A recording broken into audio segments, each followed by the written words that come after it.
Bonsoir, bienvenue sur Meta.tv, lundi, mercredi, vendredi, 21h, minuit. Comme d'habitude, grand bonjour à la régie, à Steph, évidemment au modérateur et à tous les métanotes pour une soirée spéciale santé avec le docteur Boukri. Bonsoir, Bonsoir. Docteur, et bienvenue sur Meta.tv. Alors, un sujet qui va intéresser tout le monde parce qu'on a tous été...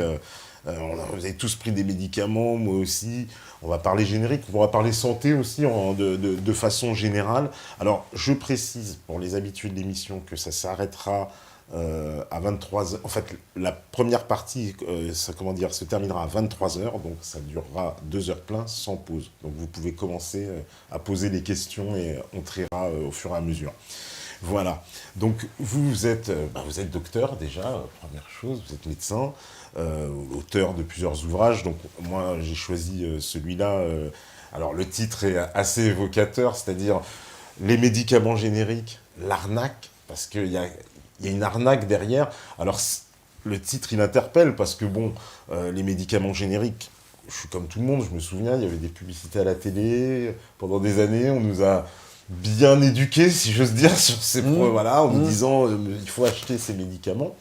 Et que c'était à peu près, on me dit, mais c'est les mêmes en moins cher. Donc pourquoi acheter l'original, puisque finalement on peut avoir le même pas cher. Et ce qu'on découvre dans votre livre, c'est que c'est plus compliqué que ça, finalement. Que ça, c'est la... Comme l'argument marketing. Voilà, absolument. Ouais. C'est un slogan. Alors, c'est vrai qu'il y a plus de 10 ans, lorsque les pouvoirs publics ont décidé d'intensifier la consommation et l'utilisation des médicaments génériques, partant du même principe que c'est la même chose, mais 30 ou 40% moins cher, je m'étais dit, après tout, pourquoi pas, on peut essayer, si ça permet de sauver le système de santé et on soigne de la même façon, en tant que médecin, en tant que citoyen, j'y vais. Donc j'ai joué le jeu, j'avais pas d'a priori négatif et j'ai commencé à prescrire du générique. Et puis, je voyais des patients qui revenaient me voir en me disant « Mais docteur, vous m'avez donné un médicament, c'est le générique, moi je m'aperçois que c'est pas tout à fait la même chose. Je prenais un médicament contre les gastrites, et ben j'ai pris le générique, les douleurs de l'acidité sont revenues. Je prenais un truc pour dormir, je dormais très bien avec la molécule originale, je dors moins bien. Bon, alors au début, moi je disais, mais monsieur, madame, c'est pas possible, c'est la même chose, c'est dans votre tête. Voilà. Bon. Donc j'essayais d'être. J'allais dans le sens du consensus de l'époque. Mais quand on voit 5, 10, 20, 30 patients qui nous disent à peu près la même chose, on finit par se poser des questions. On discute entre médecins, on se dit, mais non, tu as des soucis, toi, avec les génériques? Le type dit, oui, bah, moi, je remarque. Donc, ça commence à bouger. Et ben, moi, à partir de ce moment-là, je me suis dit, il y a quelque chose. Et je me suis documenté. Et je me suis documenté avec un collègue médecin qui est dans le Val d'Oise, qui s'appelle Julien Blin, qui partageait la même analyse que moi, qui est parti d'un constat. C'est-à-dire qu'on n'avait pas un a priori négatif, et puis les remontées de patients nous ont fait changer d'opinion, et on s'est dit, bon, alors on a analysé les choses, et comme vous le disiez, c'est plus complexe que ça. C'est-à-dire que dans les génériques, dans ce qu'on appelle les médicaments génériques, il y a au moins 3 catégories. Il y a 3 catégories, voilà. Ouais. Ça, il y a les autogénériques, c'est-à-dire c'est la même molécule, les mêmes excipients, fabriqués dans les mêmes usines par des filiales des sociétés mères. Bon, ça, c'est par exemple Sanofi qui est la société mère. Ils ont une filiale générique qui s'appelle Zentiva, mais ils fabriquent la même chose, 30 à 40% moins cher. Voilà. Bon, ça, c'est la même chose, on peut y aller. Bon. Puis vous avez des génériques, vous avez le même principe actif, mais pas les mêmes excipients. Bon, donc déjà, il y a une nuance. Et puis vous avez la 3e catégorie de génériques, vous n'avez pas la même concentration de principe actif, et vous n'avez pas les mêmes excipients.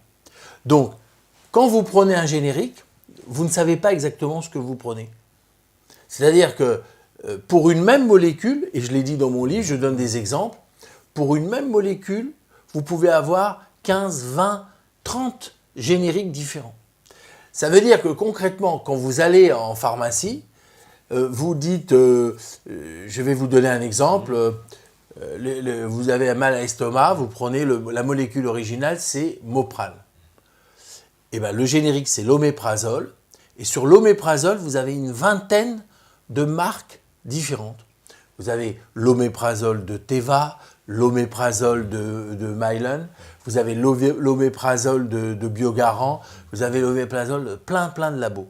Et quand on analyse, et je l'ai fait dans le livre, des fois vous avez des excipients qui sont différents.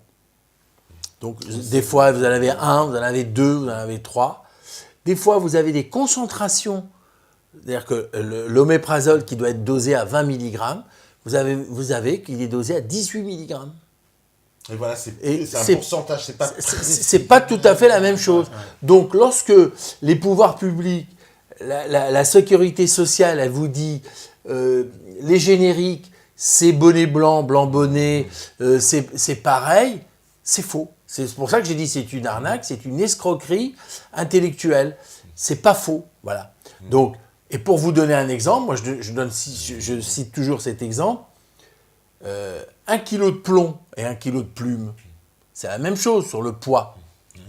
Mais recevez 1 kg de plomb sur la tête et 1 kg de plume sur la tête, ça fait pas le même effet. Et bien c'est ça le médicament générique. Et donc le ressenti du malade, c'est ce qui compte. C'est ce qui compte pour nous. Et on s'est bien rendu compte que c'était pas la même chose. Alors, les pouvoirs publics, ils ont fait du forcing, ils ont tout fait pour essayer que nous, les consommateurs, on prenne des génériques.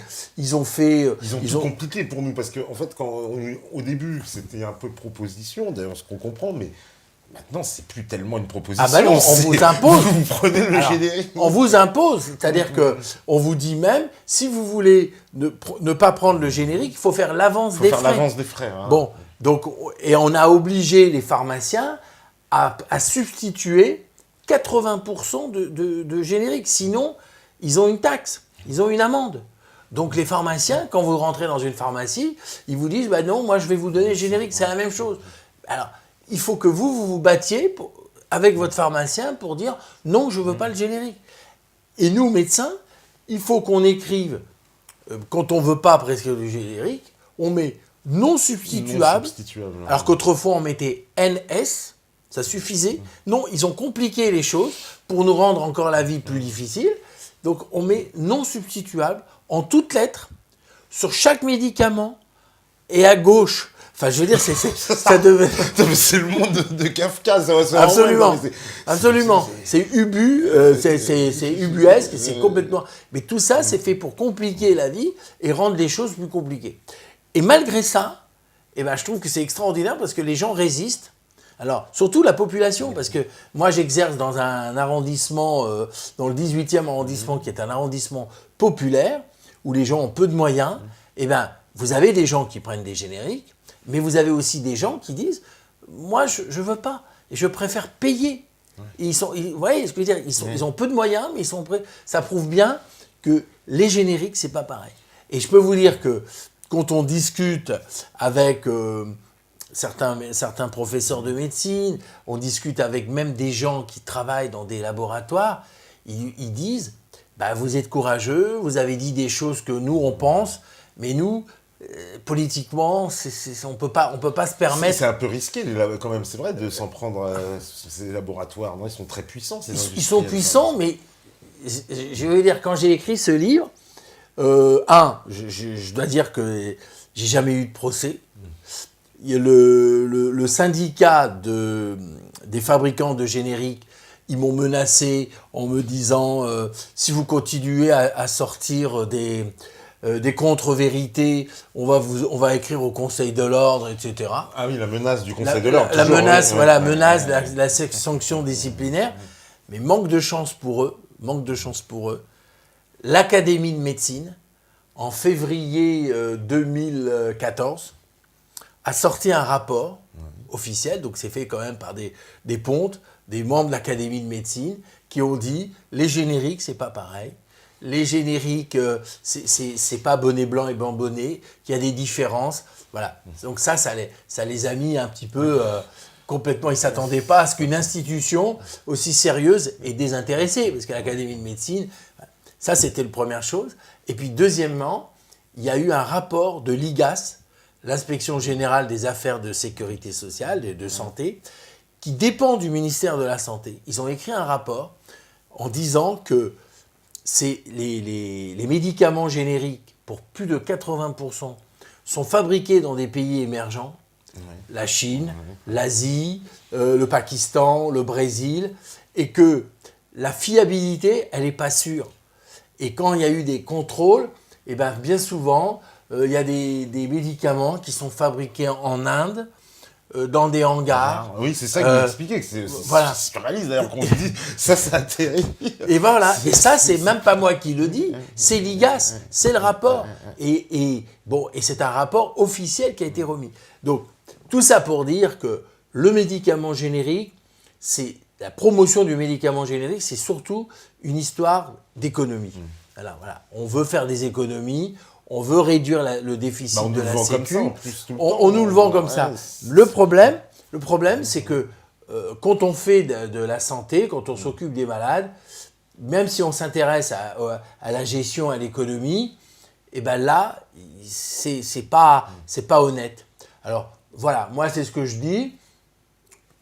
Moi j'ai une politique très simple vis-à-vis des génériques.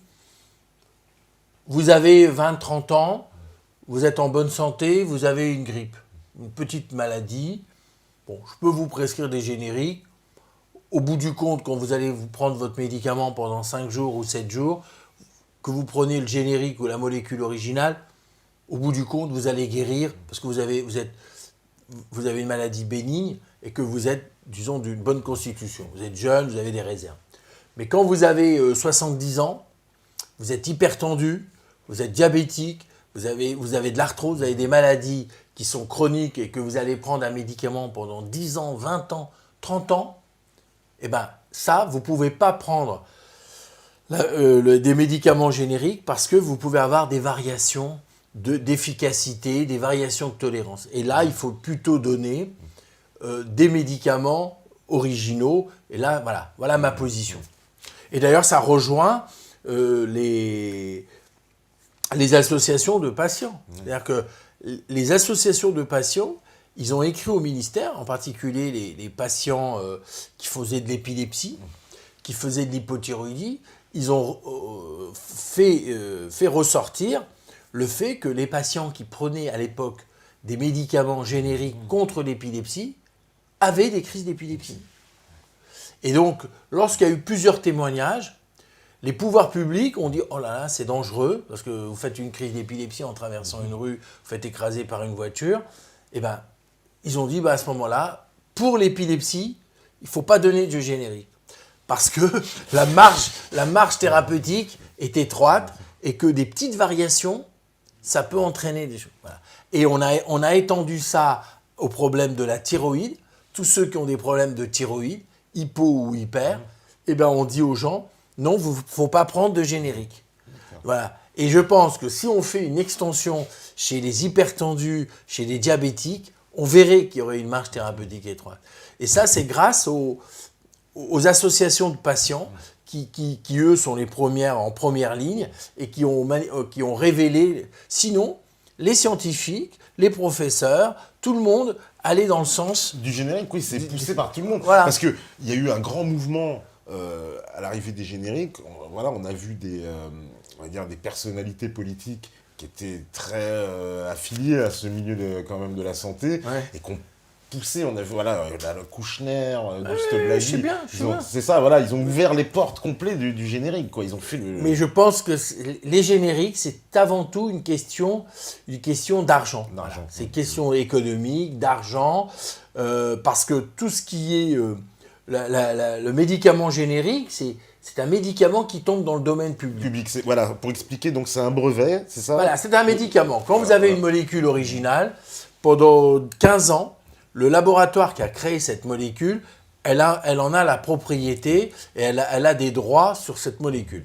Mais au bout de 15 ans, la molécule tombe dans le domaine public et du coup, tout le monde peut en fabriquer. Et vous, demain, vous pouvez très bien dire, je crée une boîte de générique. Puisque la molécule est tombée dans le domaine public, je peux l'acheter, je la fabrique en Inde, je la compose dans différents pays, puis je la vends dans des pharmacies. Vous ne faites que du commerce, vous ne faites pas de recherche et développement, donc vous n'investissez pas. Et il y a un laboratoire israélien qui s'appelle Teva, qui a fait fortune, qui était un petit laboratoire, petite coopérative de pharmaciens qui ont vu que le créneau et en disant que c'est l'avenir, c'est pour faire des économies, c'est pour que les gens puissent avoir accès aux médicaments pas chers dans les pays émergents, et ben ils se sont mis là-dedans. Et ils sont arrivés leader mondial du médicament générique. Par des méthodes commerciales assez agressives, par des méthodes où on a des activités commerciales auprès des pharmaciens, on essaie de jouer le monopole, bref. Ils attendent par exemple que le brevet, le jour où il est dans le domaine public, le générique est prêt le lendemain. Même avant, quand ils voient que 6 mois avant il va tomber dans le domaine public, ils se mettent à le commercialiser. Le temps que le laboratoire porte plainte, engage des procédures, il va tomber dans le domaine public. Eux, entre-temps, ils ont occupé le terrain. Ils arrivent avant tout le monde.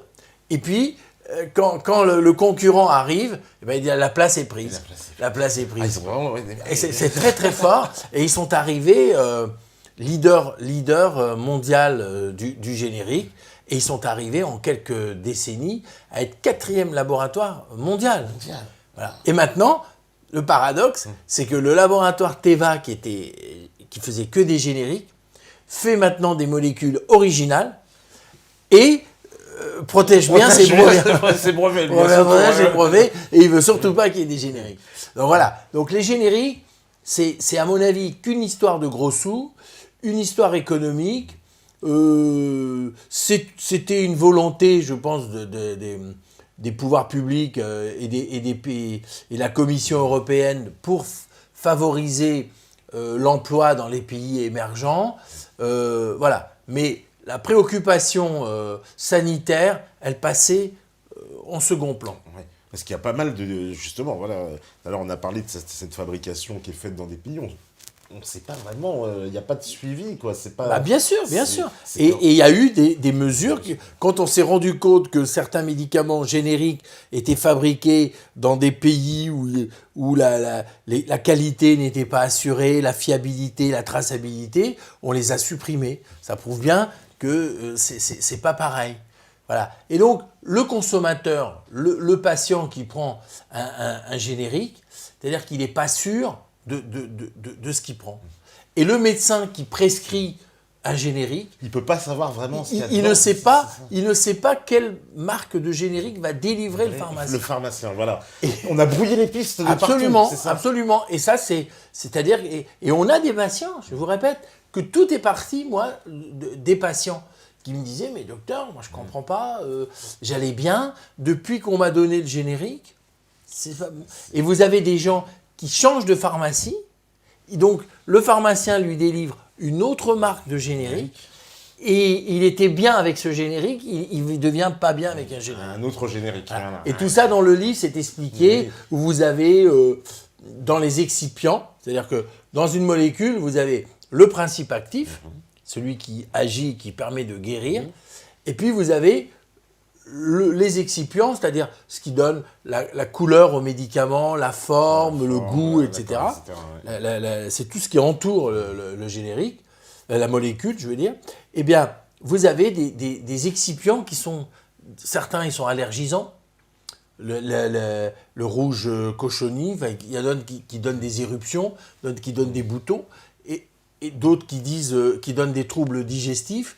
Voilà. Eh bien, certains génériques n'ont pas ces excipients-là, ils n'entraînent pas ces effets secondaires. Donc, quand on nous dit c'est pareil, c'est un mensonge. C'est un mensonge. Et ça, personne ne peut le nier. D'ailleurs, quand on écoute, on voit les pubs qui sont faites, aussi bien par Biogarant, Mylan, etc. Ils disent, nous avons choisi les excipients qui entraînent le moins d'effets secondaires. Ça prouve bien qu'il y en a. Voilà. Quand ils vous disent que la majorité de nos médicaments sont fabriqués en Europe, ça veut dire que tout le monde n'est pas fabriqué en Europe. Donc voilà, tout ça, c'est... Et alors, vous avez, par exemple, Teva, ils avaient une politique du médicament qui est très, très bien organisée. Parce que ils prennent la molécule originale qu'ils achètent en Inde, ils la conditionnent pour la mettre en gélule au Pakistan, puis après ils la transportent en Hongrie pour la mettre en blister sur l'emballage, puis après ça arrive à Amsterdam en paquet, voilà. Et tout ça, c'est pour réduire les coûts de fabrication, parce que pour arriver à un médicament qui coûte 40-50% moins cher, il faut bien réduire le coût de la matière première, il faut bien réduire le coût de fabrication. Voilà. Donc Et le premier PDG du laboratoire Teva, c'était un général de l'armée israélienne à la retraite, qui savait très bien comment diriger son armée, et il avait une logistique un peu militaire, en se disant, le médicament, il va partir de l'Inde, il va arriver au Pakistan, ensuite il va aller en Hongrie, puis il va aller à Amsterdam, puis il va arriver à Paris. Voilà. Il avait une organisation logistique qui était parfaite pour gagner du temps, faire des économies. Voilà. Donc c'est quelque chose qui est très très bien fait, mais malheureusement, je pense que c'est les malades qui trinquent. C'est les malades qui trinquent, parce que voilà, tout l'impératif commercial, donc voilà, qui a été ramené. Ah non, c'est qu'une histoire d'argent. Ouais, et j'ai été un des premiers à dire que les pharmaciens, ils ont une prime de 3 000 € par an qui est délivrée par la sécurité sociale s'ils arrivent à atteindre l'objectif de substituer 80% des médicaments originaux. Bon, ça c'était caché. Moi je l'ai dit, personne n'a démenti. Et ça a été levé de bouclier en disant, oui, vous nous prenez pour des commerçants. Je dis, voilà, la Sécu vous incite à donner des génériques. Le fabricant de génériques, bien souvent, il a un contrat d'exclusivité avec le pharmacien. C'est-à-dire que le Teva ou Biogarant ou Mylan, etc., dit au pharmacien, moi, si vous me prenez que chez moi, si vous faites livrer que chez moi, moi je vais vous accorder des remises supplémentaires que ce qu'on vous donne pour que vous ayez l'exclusivité. Et c'est comme ça que vous avez il y a des pharmaciens qui travaillent avec un seul fabricant de générique et on vous délivre ça. Mais le patient, lui, s'il change de pharmacie, il n'a pas forcément le même générique. C'est pas forcément le générique. C'est pour ça que des fois, on arrive à son pharmacien et puis il vous dit que j'ai que ça, je fais ça. Puis on n'a pas le choix. Et c'est vrai qu'on ne comprend pas trop. On est un peu quand même à la merci aussi des pharmaciens. Un peu, quand même. Alors, il y a des patients qui commencent à se révolter, et les médecins aussi. Les médecins aussi qui disent, nous, on défend la santé de nos patients. On n'a pas d'intérêt économique, on n'a pas de prime, on ne va pas servir l'industrie pharmaceutique. On est là au service de nos patients. Donc, on veut qu'ils prennent telle molécule. Mais ça les dérange en plus quand même, tous ces groupes de lobby pharmaceutiques, les médecins qui se révoltent un peu, ils n'aiment pas... Non, ils aiment bien que tout le monde baisse la tête, qu'ils soient dociles. Mais je vais vous donner un exemple. Je me souviens d'un patient qui faisait des crises d'épilepsie. Voilà. Et donc, il avait comme traitement la dépakine Chrono 500, qui est... Et puis, il va à la pharmacie et on lui donne le générique, l'acide valproïque. Bon, quand il revient, il me dit, voilà ce que je dis, non, monsieur, ne prenez pas ça, je vais vous expliquer pourquoi. C'est parce que, en dehors de l'efficacité, en dehors de la tolérance, je dis, écoutez, si demain vous avez une crise d'épilepsie à Perpignan, à Bordeaux, et que vous arrivez aux urgences, vous ne saurez même pas comment dire le nom du médicament que vous prenez. Parce que quand vous avez une molécule originale, vous avez un nom commercial qui est plus facile à retenir que ce qu'on appelle la dénomination commune internationale. Vous voyez ? Bon, l'aspirine, c'est l'acide acétylsalicylique. Le Dépakine, qui est un nom commercial, ça s'appelle l'acide valproïque. Allez savoir, quand vous n'êtes pas médecin, quand vous n'êtes pas professionnel, de vous souvenir du nom de la molécule. Et donc, rien que pour ça, vous devez dire, non, moi, voilà, je sais ce que je prends. Et le médecin, lui, il sait faire le raisonnement. Mais si vous ne savez pas dire la molécule que vous prenez, eh ben, vous arrivez aux urgences, eh ben, vous êtes perdu. C'est-à-dire que le médecin ne sait pas que ce que vous prenez. Voilà, c'est pour ça que je dis qu'en matière de santé, on a affaire à des malades, on a affaire à des gens qui souffrent, et puis on n'a pas à avoir comme préoccupation l'économie, comment réduire le déficit, etc. Parce que ça, c'est la tendance d'aujourd'hui. La loi, toutes les lois depuis, on va dire, depuis Juppé, on pourrait remonter, depuis le fameux plan 95. Ouais. Mais dans la santé, on sent que c'est regroupement, économie. Les hôpitaux doivent être rentables. C'est un peu oxymoronique quand même. Enfin, quand on dit pas, les hôpitaux rentables, comment ouais, absolument. C'est un pari fou. Comment on fait pour rendre un hôpital rentable? Voilà. C'est-à-dire qu'ils veulent gérer un hôpital comme une entreprise. Il faut que ça dégage des bénéfices. Bon, voilà. Alors, et ça veut dire concrètement, on réduit le nombre de lits. Comme une entreprise, on fait des coupes. Voilà, on fait des coupes, on réduit les services, tout ça pour faire des économies. Ça veut dire aussi qu'on considère de façon théorique et de façon purement technocratique qu'une appendicite, c'est 5 jours d'hôpital. Et que au 5e jour, vous devez partir. Une grossesse, après un accouchement, c'est 2 jours. Bon, si vous avez des douleurs, si vous avez de la fièvre, vous rentrez chez vous, c'est votre médecin qui va s'en occuper. Mais vous ne pouvez pas rester à l'hôpital, parce qu'une journée d'hôpital, ça coûte 600, 700 euros par jour, et que vous dépassez l'enveloppe budgétaire qui était programmée. Tout ça, ça a été des décisions tirées à partir de normes, à partir de statistiques, tout ça pour faire des systèmes, pour faire des économies. Et on voit bien que ce système, il est en train de... moi, je dis toujours, la sécurité sociale, c'est un chef-d'œuvre en péril. C'était une très bonne idée. On avait un système de santé qui était après-guerre, qui était basé sur un super principe, égalitaire, basé sur la solidarité. On est en train de le morceler, on est en train de le détruire, parce qu'on veut faire les économies, on veut, je pense que mesure après mesure, on est en train de privatiser la sécurité sociale.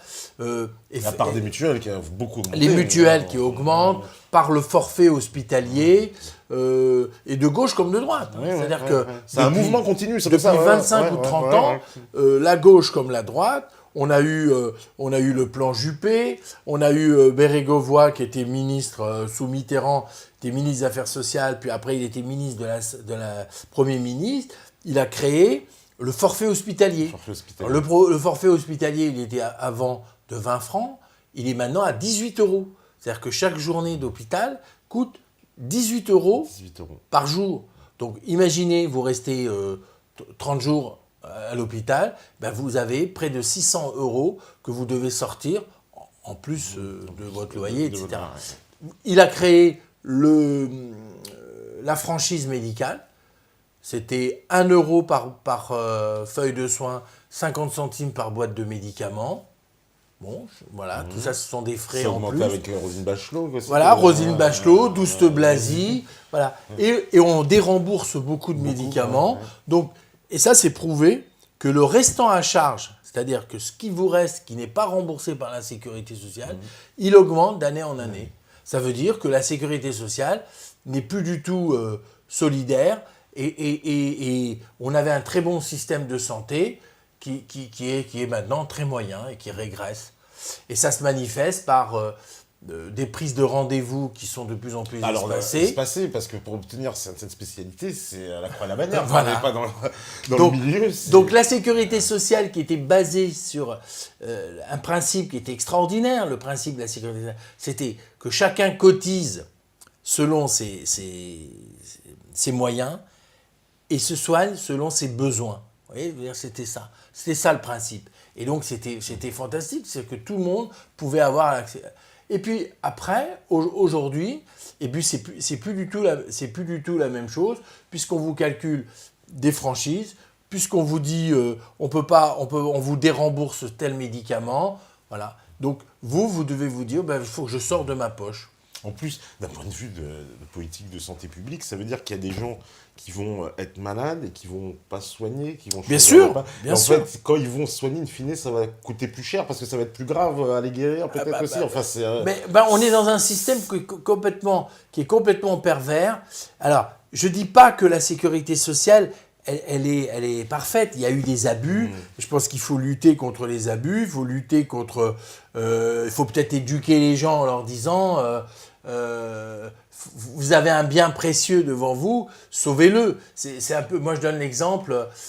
Vous avez une assurance contre l'incendie dans votre appartement. Vous ne mettez pas le feu à l'appartement. Vous ne vous dites pas j'ai une assurance, je vais mettre le feu chez moi.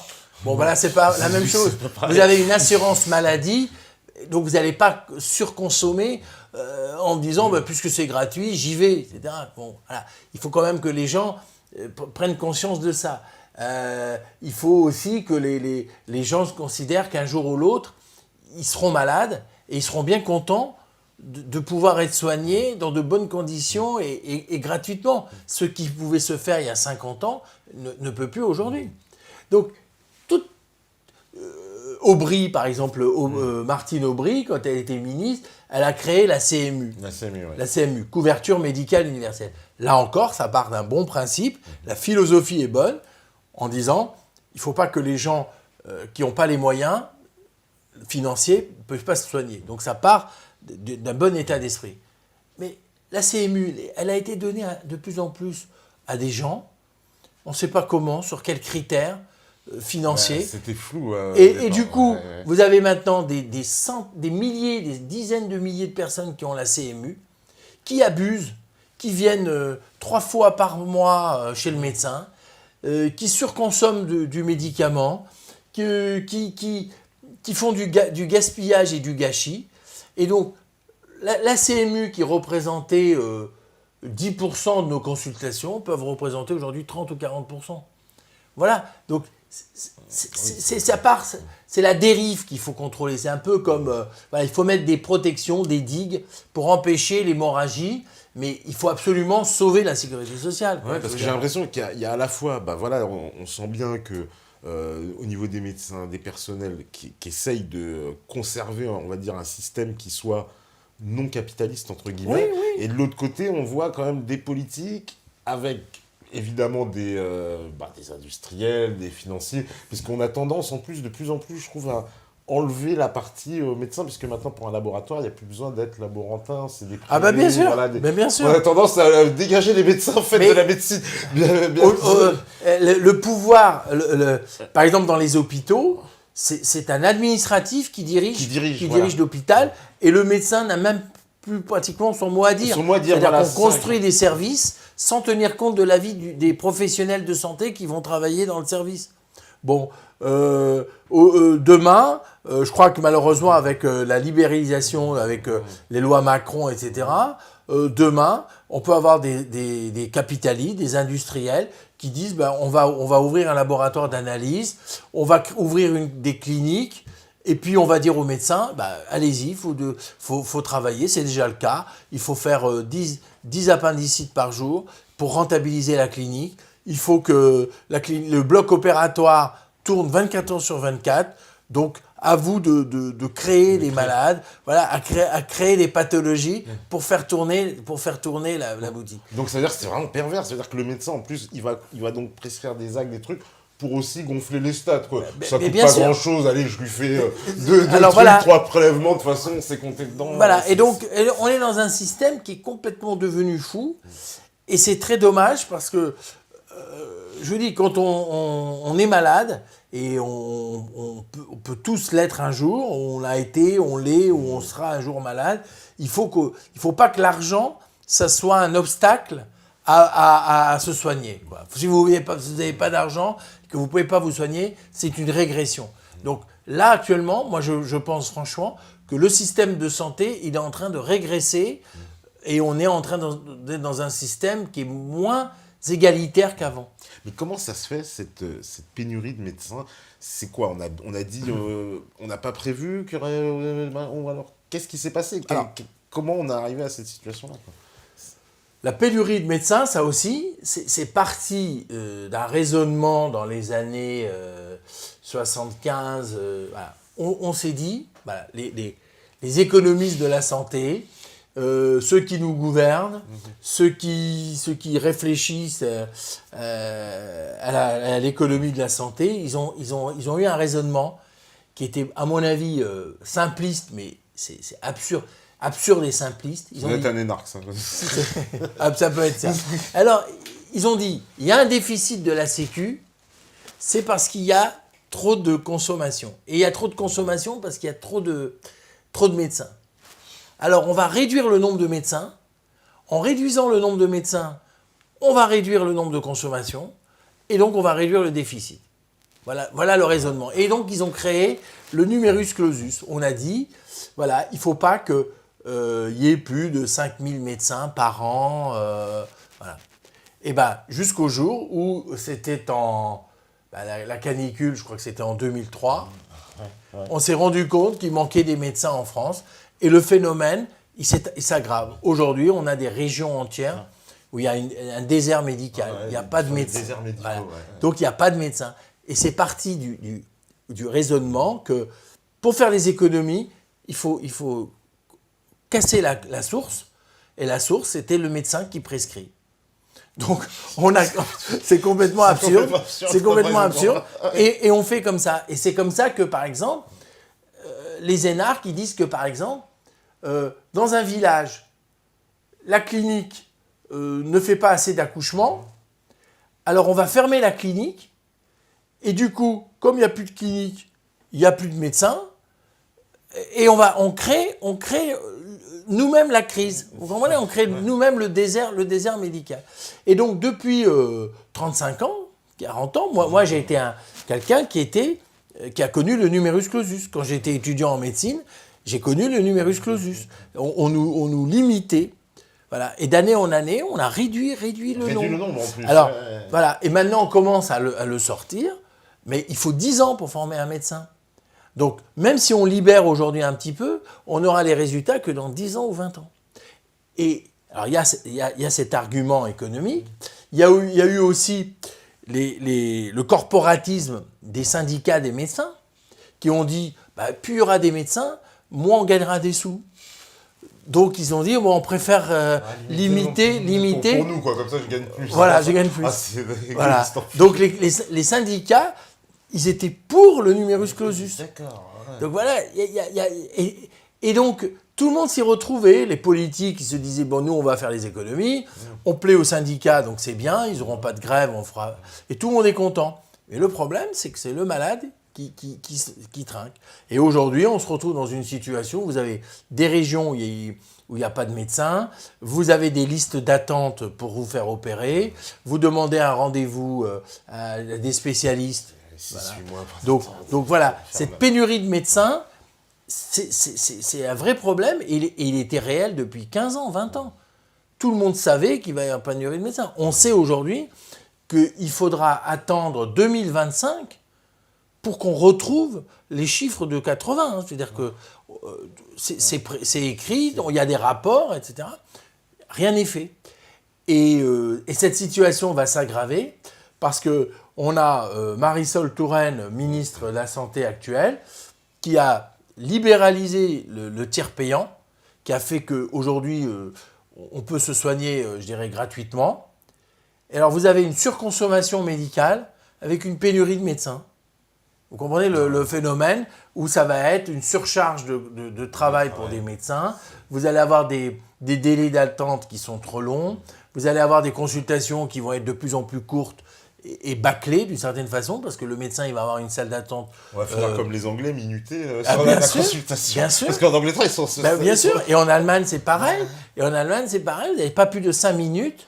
Hein, et tout ça, ça va poser des problèmes. Et je pense que Marisol Touraine a tort quand elle dit que c'est un système égalitaire.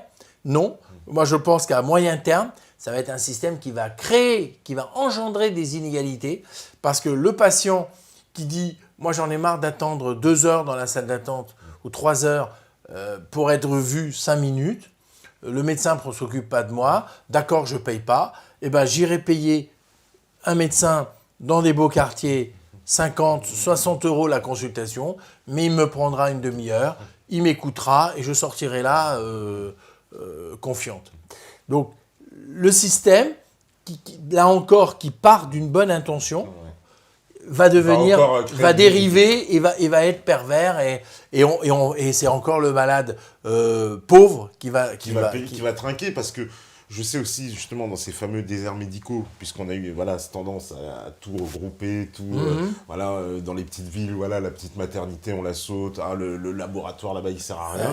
Et apparemment, il y a des endroits maintenant où ça devient...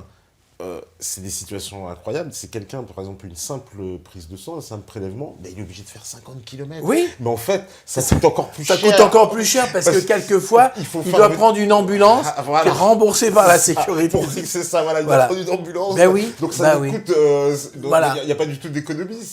Mais non. D'ailleurs, c'est simple. La sécurité sociale, elle est, depuis plus de 40 ans, déficitaire. Il faut, Alors, c'est pour ça que je dis que s'ils veulent la gérer comme une entreprise, mais est-ce que vous connaissez une entreprise qui, pendant 40 ans d'affilée, est déficitaire? Il y aura un moment, elle est en faillite. Alors, quoi.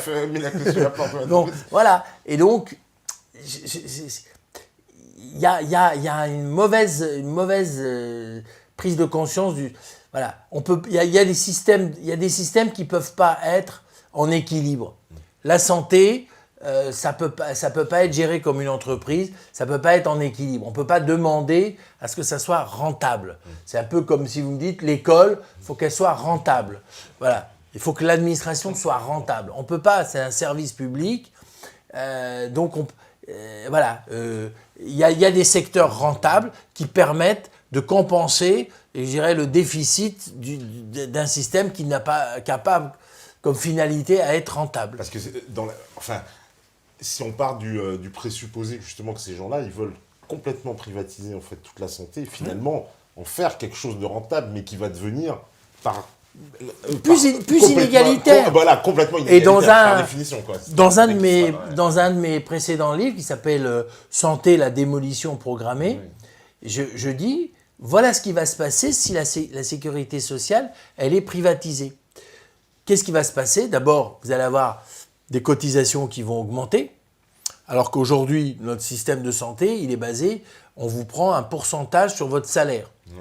Aujourd'hui, si la sécurité sociale, si la médecine et la santé est privatisée, si l'assurance maladie, elle passe dans les compagnies d'assurance, on va vous donner une prime, on va vous faire payer l'assurance maladie en fonction de votre âge, en fonction de votre pathologie, en fonction de savoir si vous fumez ou vous buvez, etc., de vos comportements. Et on va vous dire, vous êtes un sujet à risque. C'est pas 200 € par an que vous allez payer, c'est 2000 €. Bon. Et pire encore, on va sélectionner les malades. On va dire, celui-là, on ne le prend pas. Il va nous coûter très cher. Il a une grave maladie, on va pas l'assurer. Donc on va sélectionner les malades. Vous vous rendez compte? Vous êtes malade, et en plus on vous dit non, on peut pas vous protéger, vous nous coûtez trop cher. Débrouillez-vous avec une autre compagnie. Voilà. Donc c'est un système qui va être plus inégalitaire, qui va coûter plus cher, alors qui va être rentable pour les compagnies d'assurance, mais le malade, il devra discuter à chaque fois. Voilà. Ça, c'est pour le malade. Et pour les médecins, ça va être une catastrophe parce que on va arriver à des scénarios où vous allez avoir un médecin inspecteur de la compagnie d'assurance qui va dire au médecin, écoutez, vous avez donné 5 médicaments, nous on considère qu'avec 3 médicaments, vous auriez pu le guérir, on vous rembourse de votre ordonnance 40 €. Et le malade, il prend. Alors, débrouillez-vous. Voilà. Après, c'est à vous d'aller demander la différence au malade. Non, mais voilà. C'est un peu comme quand vous avez un accident de voiture, vous avez un dégât dans votre voiture, vous avez l'inspecteur de la compagnie d'assurance qui lui dit non, moi je prends en charge que ça. Ouais, allez, roux, faut aller demander à l'autre mec. Ah ouais, du coup, je peux. Voilà. Et ben voilà. Donc c'est un système, il faut faire attention parce que on est en train de bourrer le crâne des gens, on est en train de les conditionner en leur disant c'est mieux, vous serez mieux remboursé. C'est pas vrai. Parce que les compagnies d'assurance, ce sont des sociétés qui cherchent des profits, donc ils vont augmenter les primes tous les ans, qui vont peut-être se dire, nous, on vous rembourse pas tel soin, c'est de votre poche, ou vous avez trop dépensé, et pourquoi vous allez voir tel médecin. Nous, on a des listes de médecins que vous allez voir. C'est ça, qui vont être agréés par la compagnie d'assurance. Et du coup, nous, on sait qu'est-ce qu'ils sont ces médecins. Voilà, donc le système, il va être pire, à mon avis, que le système actuel. Donc c'est pour ça que je dis, la sécurité sociale, elle est malade, mais il faut la sauver. Il y a des dérives, il y a des choses à corriger, mais il ne faut surtout pas l'abandonner et aller au privé. Je pense que ça serait catastrophique, c'est ce que je vous dis. On sera encore plus pauvre, plus mal soigné et plus inégalitaire. Et sur les... parce qu'il y a une tendance générale, donc on voit aussi dans l'économie, on voit une espèce de libéralisation qu'on nous présente comme ça, mais en même temps, sur des professions libérales comme la vôtre, et qu'on a vu sur la loi Macron, justement aussi la loi Touraine, on sent que vous êtes attaqué dans cette libéralité. De plus en plus, on a l'impression qu'on va imposer aux médecins, alors peut-être pas de devenir clairement des salariés fonctionnaires, mais on y vient, voilà, on y vient. J'ai l'impression qu'on essaye d'enlever de plus en plus toute votre marge d'action qui fait le libéral de votre métier pour justement vous cadenasser dans des procédures, des protocoles. Alors moi je pense que les médecins de ma génération tiennent beaucoup au côté libéral, au côté indépendant de la médecine, parce que je pense qu'on fait un métier au service du malade et on ne veut pas qu'on nous donne des leçons, on ne veut pas qu'on nous dise ce qu'on a à faire. Malheureusement, je pense que la nouvelle génération de médecins, ils n'ont pas été formatés comme nous, quoi. Et aujourd'hui, les jeunes médecins, ils se disent nous, c'est bien si on a un salaire fixe, on va faire nos 35 heures, voilà. Et donc, ils ont une mentalité qui a changé et qui sont prêts, et d'ailleurs, ça marche bien, c'est-à-dire qu'ils sont prêts à ce qu'ils soient fonctionnalisés, voilà. Et ils se disent, on préfère perdre notre liberté, mais avoir la sécurité. Alors que nous, quand on s'est installé, on préférait la liberté à la sécurité. Donc les mentalités changent. Je ne suis pas sûr que ça soit bien.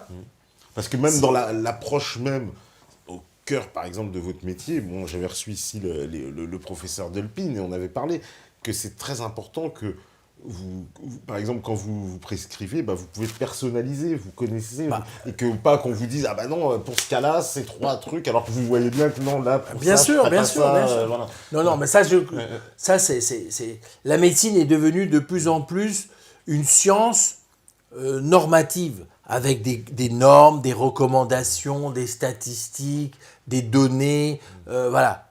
Or, moi, je pense tout le contraire. Moi, je pense que chaque personne, chaque malade est différent. Chaque malade est une personne, elle est unique. Et ce que je fais à Monsieur X, je ne le fais pas à Monsieur Y. On fait la médecine, elle est forcément personnalisée.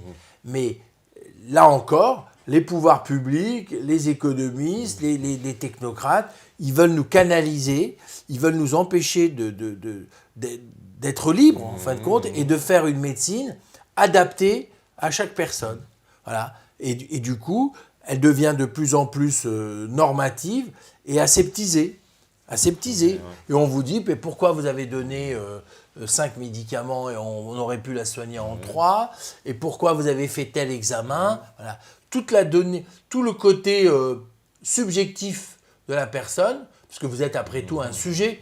hein, et non pas un objet. Vous voyez ce que je veux dire? Vous êtes un sujet avec votre psychologie, votre vécu, votre histoire, votre façon d'appréhender la maladie. Et ça, un médecin, il n'y a que le contact humain qui peut vous permettre de voilà. Et moi, je ne traiterai pas la cadrette de 35 ans, célibataire, qui fait du jogging 2 fois par semaine, avec la mère de famille qui a 4 gosses et qui gagne 1 300 €. On ne peut pas donner les mêmes conseils, on peut pas lui dire aller à la piscine 2 fois par semaine. Enfin, je veux dire, voilà. Et ça, c'est cette réalité-là que seul un médecin de terrain peut faire. Bon, on ne traite pas un Africain comme un Européen parce que la culture par rapport à la maladie, la mort, la souffrance, elle est pas pareille. Donc, chaque patient, il a son histoire, il a son vécu, il a sa façon d'appréhender la maladie et tout ça, ça se respecte. Et il y a des malades qui disent, moi, docteur, je veux pas être soigné. Ou j'accepte, je suis fataliste, j'accepte la fatalité, j'ai des croyances, si Dieu veut me prendre, il me prend. Ben, tout ça, ça ne peut pas se mettre sur un ordinateur, quoi. Ça ne peut pas être des données qu'on met dans une machine et que ça vous sort une ordonnance. Un petit protocole, voilà. Déjà prêt. Voilà. Donc tout ça, c'est une mouvance que moi, je dis attention, il y a une dérive qui fait que aujourd'hui, les diagnostics se font avec 2 critères majeurs, un critère mineur.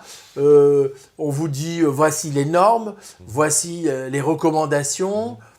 Attention, vous avez 2,40 g de cholestérol, vous êtes trop, on va vous donner un médicament. Vous voyez, on est dans un système totalitaire d'une certaine façon. Il faut faire très très attention et que le médecin, il devient un exécutant, il devient quelqu'un qui obéit.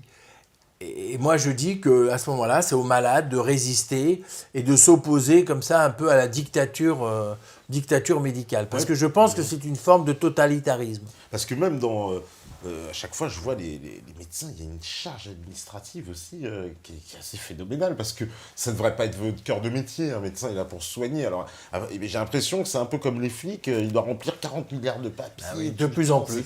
L'administration, et il paraît que c'est que la partie visible, nous, quand on va chez le médecin, mais il paraît qu'il y a une administration à côté incroyable. Bien souvent, les médecins passent au moins 1 heure à 2 heures par jour pour remplir des papiers, les protocoles de soins, les demandes de cure. Voilà, c'est des trucs purement administratifs qui prennent du temps et qui alourdissent la journée de consultation. C'est-à-dire qu'on ne s'occupe pas que de la médecine, on s'occupe aussi de la gestion, on s'occupe de l'administratif. Et c'est pour ça que vous avez beaucoup de médecins qui font des burn-out. Vous savez, des burn-out, c'est-à-dire des dépressions d'épuisement, parce qu'ils se disent... non seulement on fait un métier épuisant, on donne beaucoup aux autres, mais en plus on nous alourdit du point de vue administratif.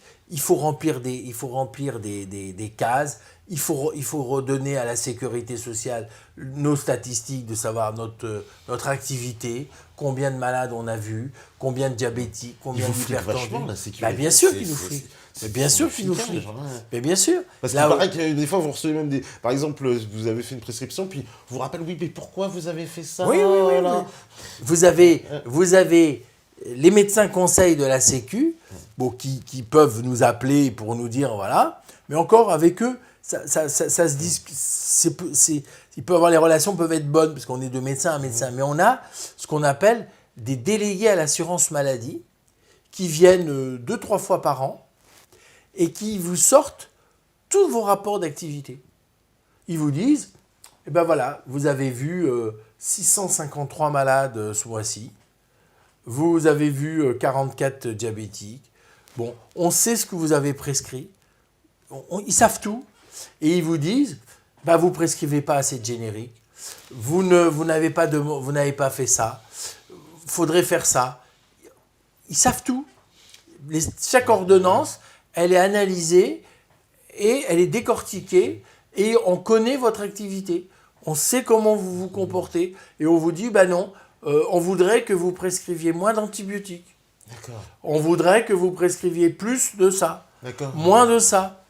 Voilà, et on vous suit. Et oui, parce que j'ai Dans vu- 3-4 ouais. mois, on va revenir et on va vérifier Il y a l'évolution. une évolution. C'est ça. Parce que j'ai vu un médecin qui s'était fait, pas sanctionner, mais pareil, qui a été Bah, il y a une pression psychologique énorme. Une grosse pression de la sécurité sociale, parce qu'il disait, ce monsieur prescrit trop, reçoit trop de gens. Or, quand on s'intéresse à son cas, bah, c'était quelqu'un qui vit aussi voilà, dans les quartiers populaires Oui, bien et sûr, qui bien sûr. travaille 12 heures par jour parce Ouais. qu'en fait, son cabinet est plein toute la journée Ouais. et qui dit, bah, j'ai pas tellement le choix en fait. Et donc, on lui a dit, attention, mais oui, vous recevez, vous prescrivez trop, vous recevez trop de gens. Je trouve ça un peu sexy. Voilà. Et ben oui, ce sont des choses. Et ben c'est pareil. Ce sont des contrôleurs, et on peut l'appeler ça des flics, des inspecteurs, qui contrôlent notre activité et qui nous exercent une pression psychologique, qui font une pression administrative. Il y a même des médecins qui peuvent être sanctionnés. Bon, voilà. Et tout ça, ça alourdit notre profession. Et vous avez donc beaucoup de médecins qui le vivent très mal, quoi. Parce qu'on n'a pas choisi ce métier-là pour être contrôlé. On n'a pas choisi ce métier pour remplir des papiers. On est là pour servir des malades, on est là pour les aider, les soulager, les guérir, faire en sorte qu'ils vivent de mieux en mieux. Et les malades nous le rendent bien, parce qu'en général, ils nous aiment beaucoup. Chaque fois que dans les sondages, on nous dit plus de 85% des malades font confiance à leur médecin, Oui, etc. c'est vrai. Mais c'est les pouvoirs publics, l'administration qui est un peu contre nous. Ouais. Parce Contre nous. qu'on sent bien quand on a affaire, je vous le dis mais vraiment sans embâche, le personnel de santé, on sent à chaque fois beaucoup de dévouement. Et Oui, c'est vrai. presque sacerdotal un peu Bien sûr, bien la sûr. santé. Les études de médecine sont très longues et très difficiles. En plus, l'exercice médical, il est difficile. Vous avez des responsabilités, vous calculez pas le nombre d'heures. Donc, tous ceux qui font ce métier, ils ont quand même une idée, ils sont altruistes, ils sont généreux, ils sont dévoués. Et que ce soit les médecins, mais aussi les infirmières, les sages-femmes, les aides-soignants. Tous les professionnels de santé, bien souvent, donnent beaucoup plus. Tout à fait. Et c'est ça qui est un peu déprimant, c'est qu'ils ne reçoivent pas la reconnaissance qu'ils... Ben, on les sent maltraités. Absolument. Moi, je le dis. Alors, les médecins, voilà, c'est pas dans vos habitudes, évidemment, d'aller tout casser dans la rue, ou comme dans d'autres professions, on le fait. Mais on a l'impression que le gouvernement, bon, il vous traite mal, quoi. Il n'écoute pas. C'est-à-dire que vous donnez un avis sur quelque chose, on nous dit, oh oui, non, mais les médecins, presque, ils sont trop privilégiés. Déjà, voilà, on a cette image, ouais. on a cette image de privilégié, mais bien souvent les médecins ça travaille 10 heures par jour, ils font des 50 heures, 55, 60 heures par semaine. Bon, ils ont des revenus satisfaisants, mais au prix de 55 heures. Bon, je dis pas qu'on est malheureux, mais je dis qu'on fait un beau métier, mais qui est en train de se démolir. D'où la crise des vocations. Vous savez que aujourd'hui, beaucoup de cabinets n'ont plus de successeurs. Et ça contribue à la pénurie de médecins.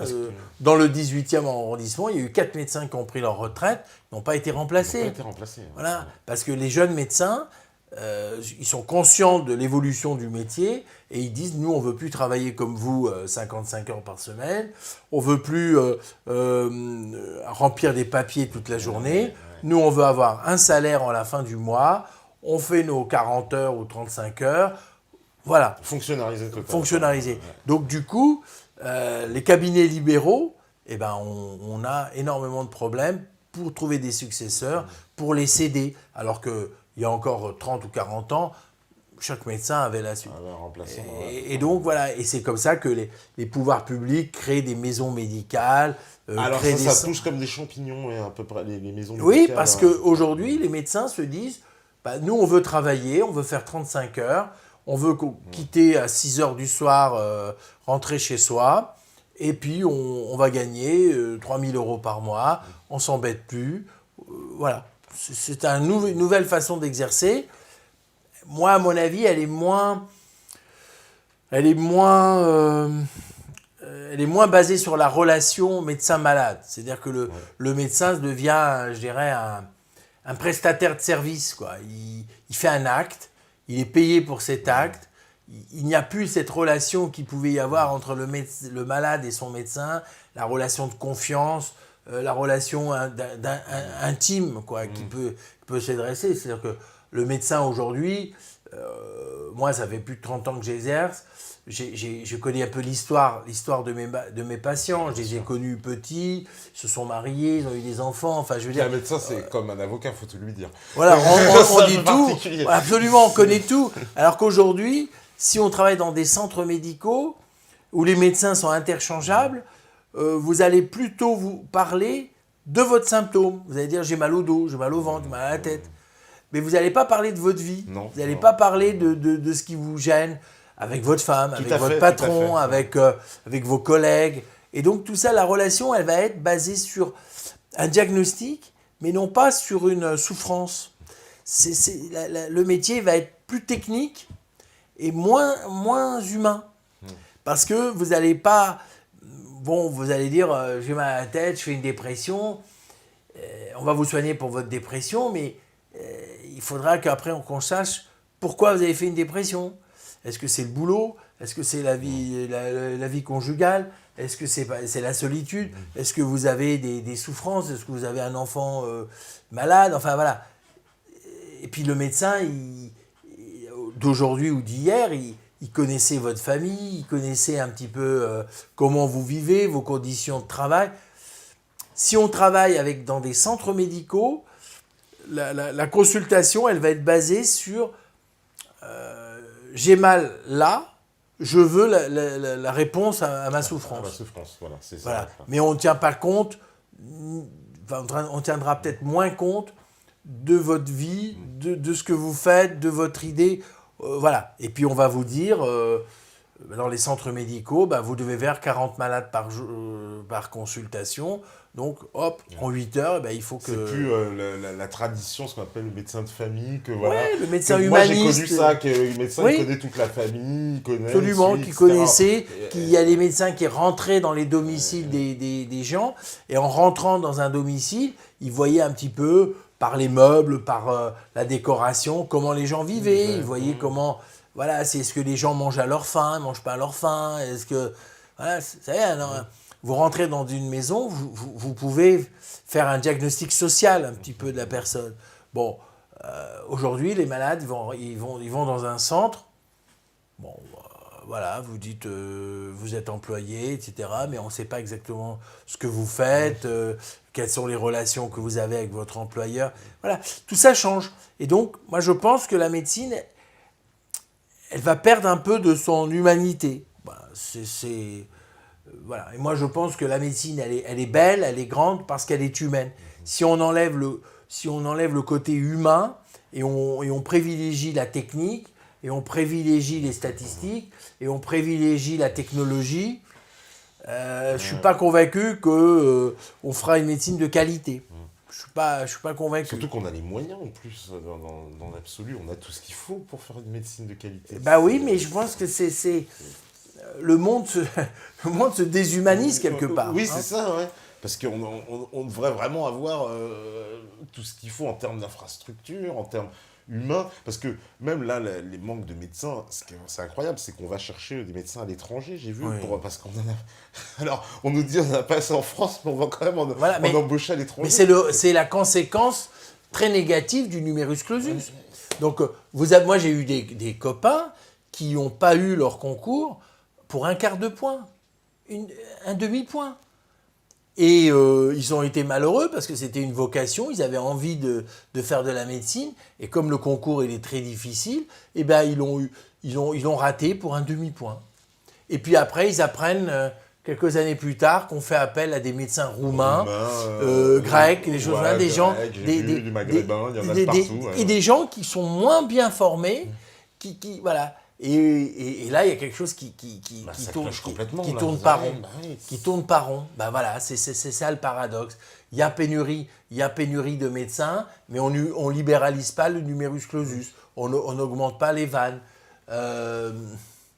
Voilà, on vous dit il y a des déserts médicaux, mais aujourd'hui, un médecin, s'il n'a pas l'infrastructure, radiologie, clinique, biologie, comment voulez-vous qu'ils fassent un diagnostic? Bon, et aujourd'hui, les médecins, ils ont envie d'avoir aussi une qualité de vie. Donc, il va pas travailler dans une région où il n'y a pas de restaurant, de cinéma.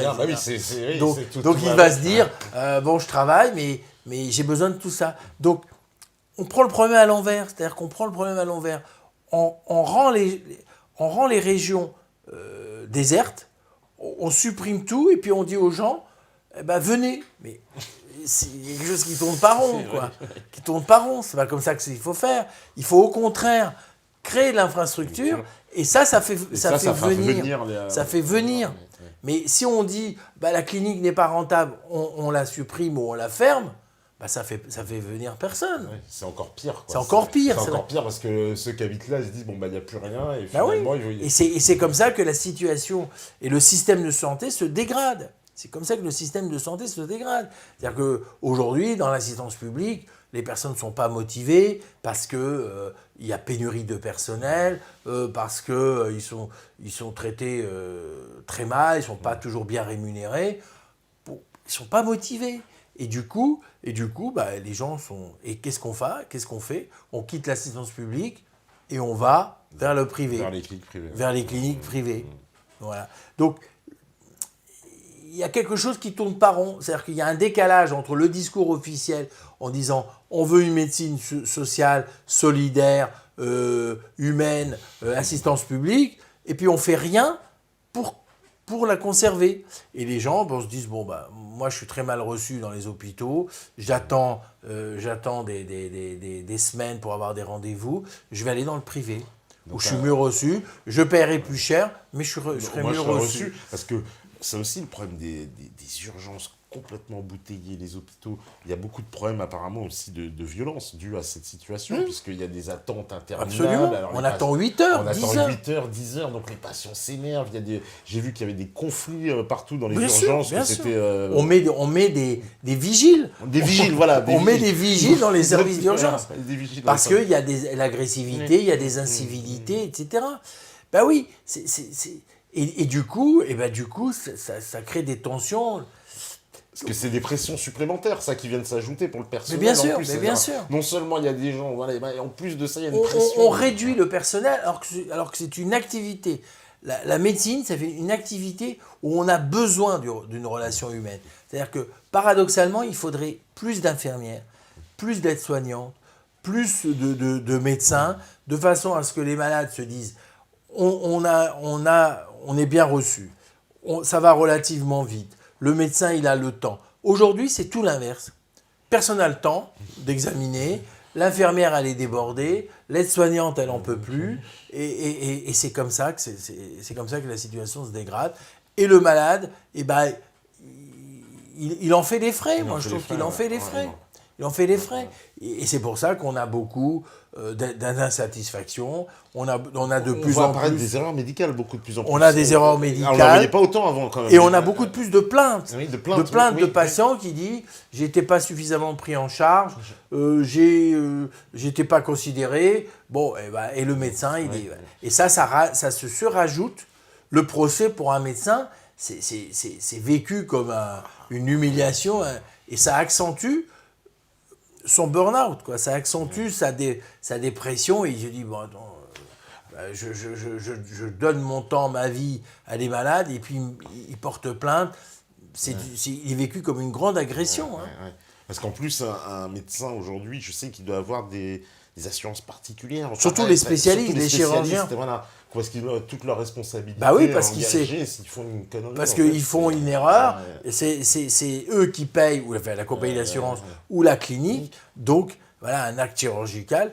Et tout ça est lié, si vous voulez. Les accidents médicaux liés aux soins, c'est dû à la pénurie de médecins, c'est dû à l'accélération des soins, c'est dû au fait qu'on va de plus en plus vite et qu'il faut vite sortir les malades. Et tout ça, ça a un prix. Alors, il ne faut pas regarder que le bilan en fin d'année. Il faut avoir une vision un peu plus... C'est-à-dire que vraiment, il faudrait que les politiques, ils arrêtent donc qu'on arrête vraiment un changement de cap, de dire on arrête de considérer sous l'angle capitaliste. Mais non, il faut pas, voilà. Il faut arrêter complètement. Moi, je on pense, change de mentalité. Je pense très honnêtement, et je l'ai écrit dans mes livres, je le pense, que un État, d'une manière générale, un gouvernement, quel qu'il soit, il doit avoir, je dirais, quatre priorités. Il faut qu'il assure à sa population la possibilité de se loger, de se soigner, d'éduquer et puis de nourrir, je dirais, correctement sa population. Voilà. Il faut que ces quatre objectifs ils puissent être atteints. Voilà.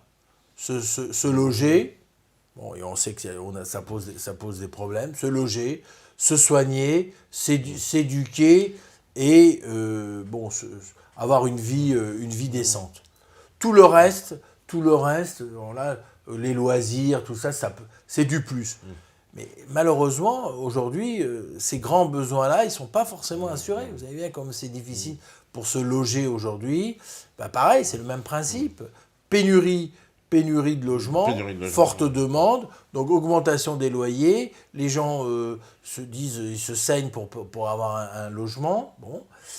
Se soigner, on voit la difficulté. L'éducation, cette année, on a vu que toutes les statistiques sont effondrées. La La France, mauvais niveau. Les gens vont dans des écoles privées. Voilà. Et donc, c'est pour ça que je dis que l'État, un gouvernement, l'État, il doit se préoccuper de ces choses-là, à la base. Bon, et ça, c'est malheureusement, on n'a pas pris conscience, on est basé sur toujours pareil, avec des conclusions chiffrées, combien ça coûte, combien ça dépense. Non, il y a des moments, il faut peut-être investir. C'est pas rentable les premières années, mais on va y gagner en qualité de vie, on va y gagner en harmonie dans la vie.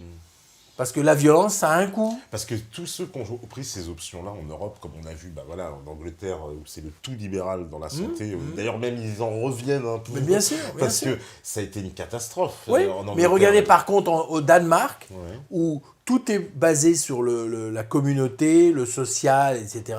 Les gens vivent beaucoup plus heureux. Ils disent que le Danemark est un pays où, de toute l'Europe, les Danois se sentent heureux. Ils se disent, on fait des études, on sait qu'on va avoir du boulot. On est soigné, on est dans de bons endroits, on peut se soigner. On a des équipements qui c'est public là-bas, ils ont tout gardé public Non, c'est-à-dire qu'ils ont fait une politique où ils ont investi dans le matériel médical, dans les hôpitaux, on met des belles chambres, on met du personnel, si bien que le Danois, d'une manière générale, ses besoins essentiels sont assurés de façon moderne et décente. Voilà.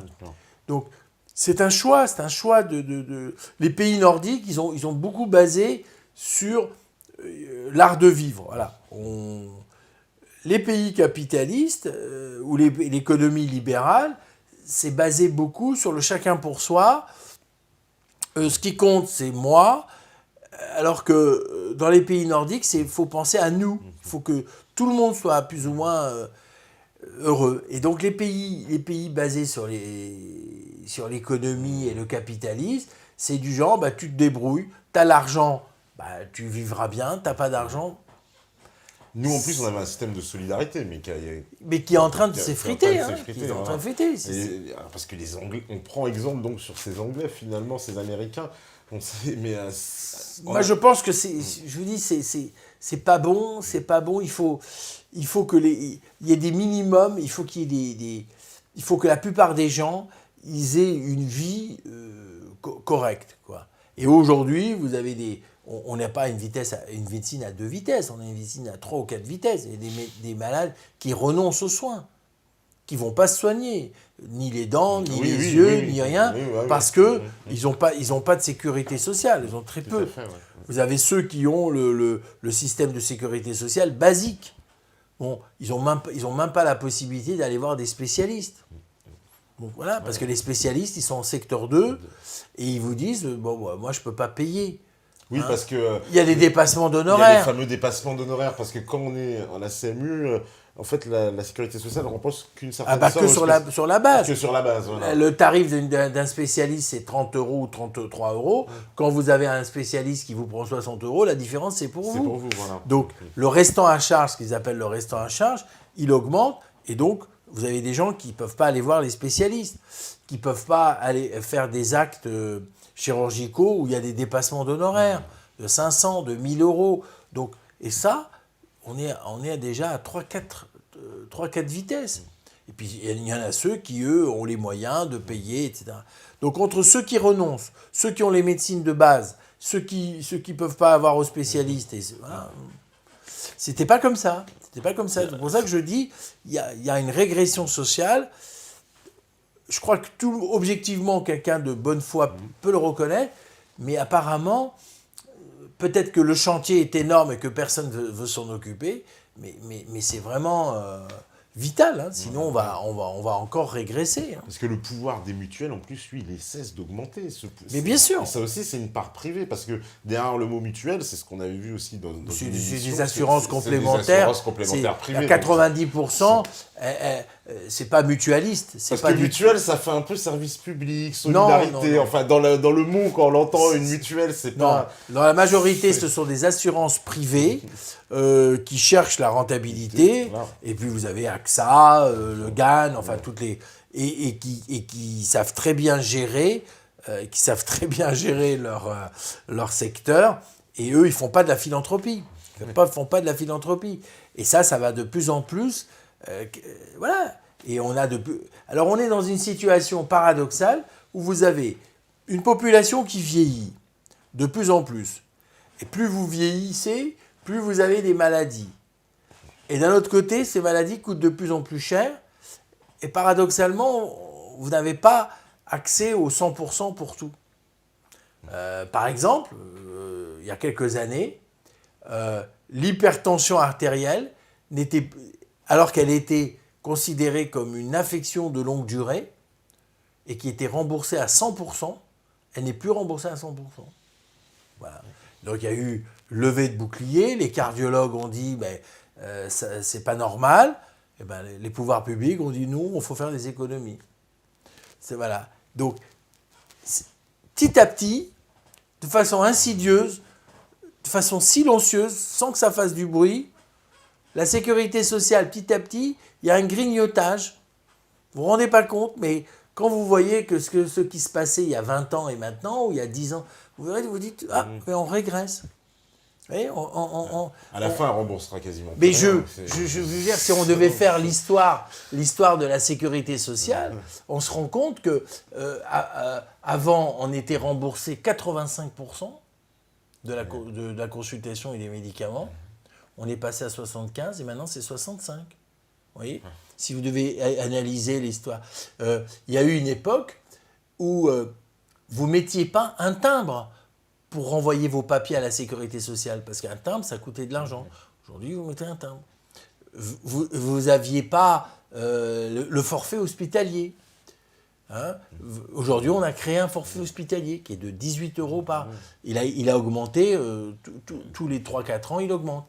On a créé des franchises. Donc petit à petit, on voit bien que la sécurité sociale se désolidarise. Il y avait des médicaments qui étaient toujours remboursés. Alors on a créé des remboursements 100%, 65%, 35%, 15% et 0%. Donc on a créé des différents selon l'utilité du médicament, etc. Mais on a de plus en plus le restant à charge qui augmente. Voilà.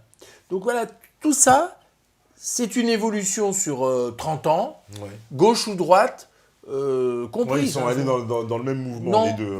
Voilà, parce que en réalité, les gens, ils ont un raisonnement qui est purement économique, et que les gens, quand ils regardent un bilan, ils disent oui, on est en déficit, il faut voilà. Parce que cette mentalité, en plus, qui a accéléré, parce que je me souviens de Sarkozy qui avait demander les résultats dans la police, ou Voilà. ils se plaignent de ça aussi, qui disent mais on va pas mettre des infractions pour des infractions, on va pas se les provoquer pour faire monter les stats, c'est complètement, c'est surréaliste. Et la médecine, c'est pareil, on a senti ça, donc voilà, pareil, des chiffres, voilà, l'hôpital, etc. Mais ce qui est très inquiétant, c'est que le pouvoir donc, de ces lobbies, là, ces énormes lobbies, on a l'impression que c'est eux qui bouffent tout, parce que, in fine, c'est quand même eux qui vont ramasser aussi un peu la bien mise sûr. derrière. Alors, les lobbies, sur c'est tout quoi? ça. C'est l'industrie pharmaceutique, voilà. c'est les compagnies d'assurance, ce sont les lobbies des cliniques privées, les lobbies des maisons de retraite, parce que là aussi, si vous voulez parler par exemple de la dépendance, Ouais. on va arriver justement du fait du vieillissement qu'on va arriver à avoir, je crois qu'il y a plus de 800 000 personnes par an qui ont une maladie d'Alzheimer, hein, par exemple en France. Ah ouais. Donc c'est énorme, et en vieillissant, on va avoir de plus en plus de personnes qui sont âgées, dépendantes, et il faudra créer des maisons de retraite, ou des EHPAD, c'est-à-dire des établissements d'hébergement pour personnes âgées dépendantes. Ça coûte entre 2005, 3000, 4000 euros. Hein. Alors on est par mois.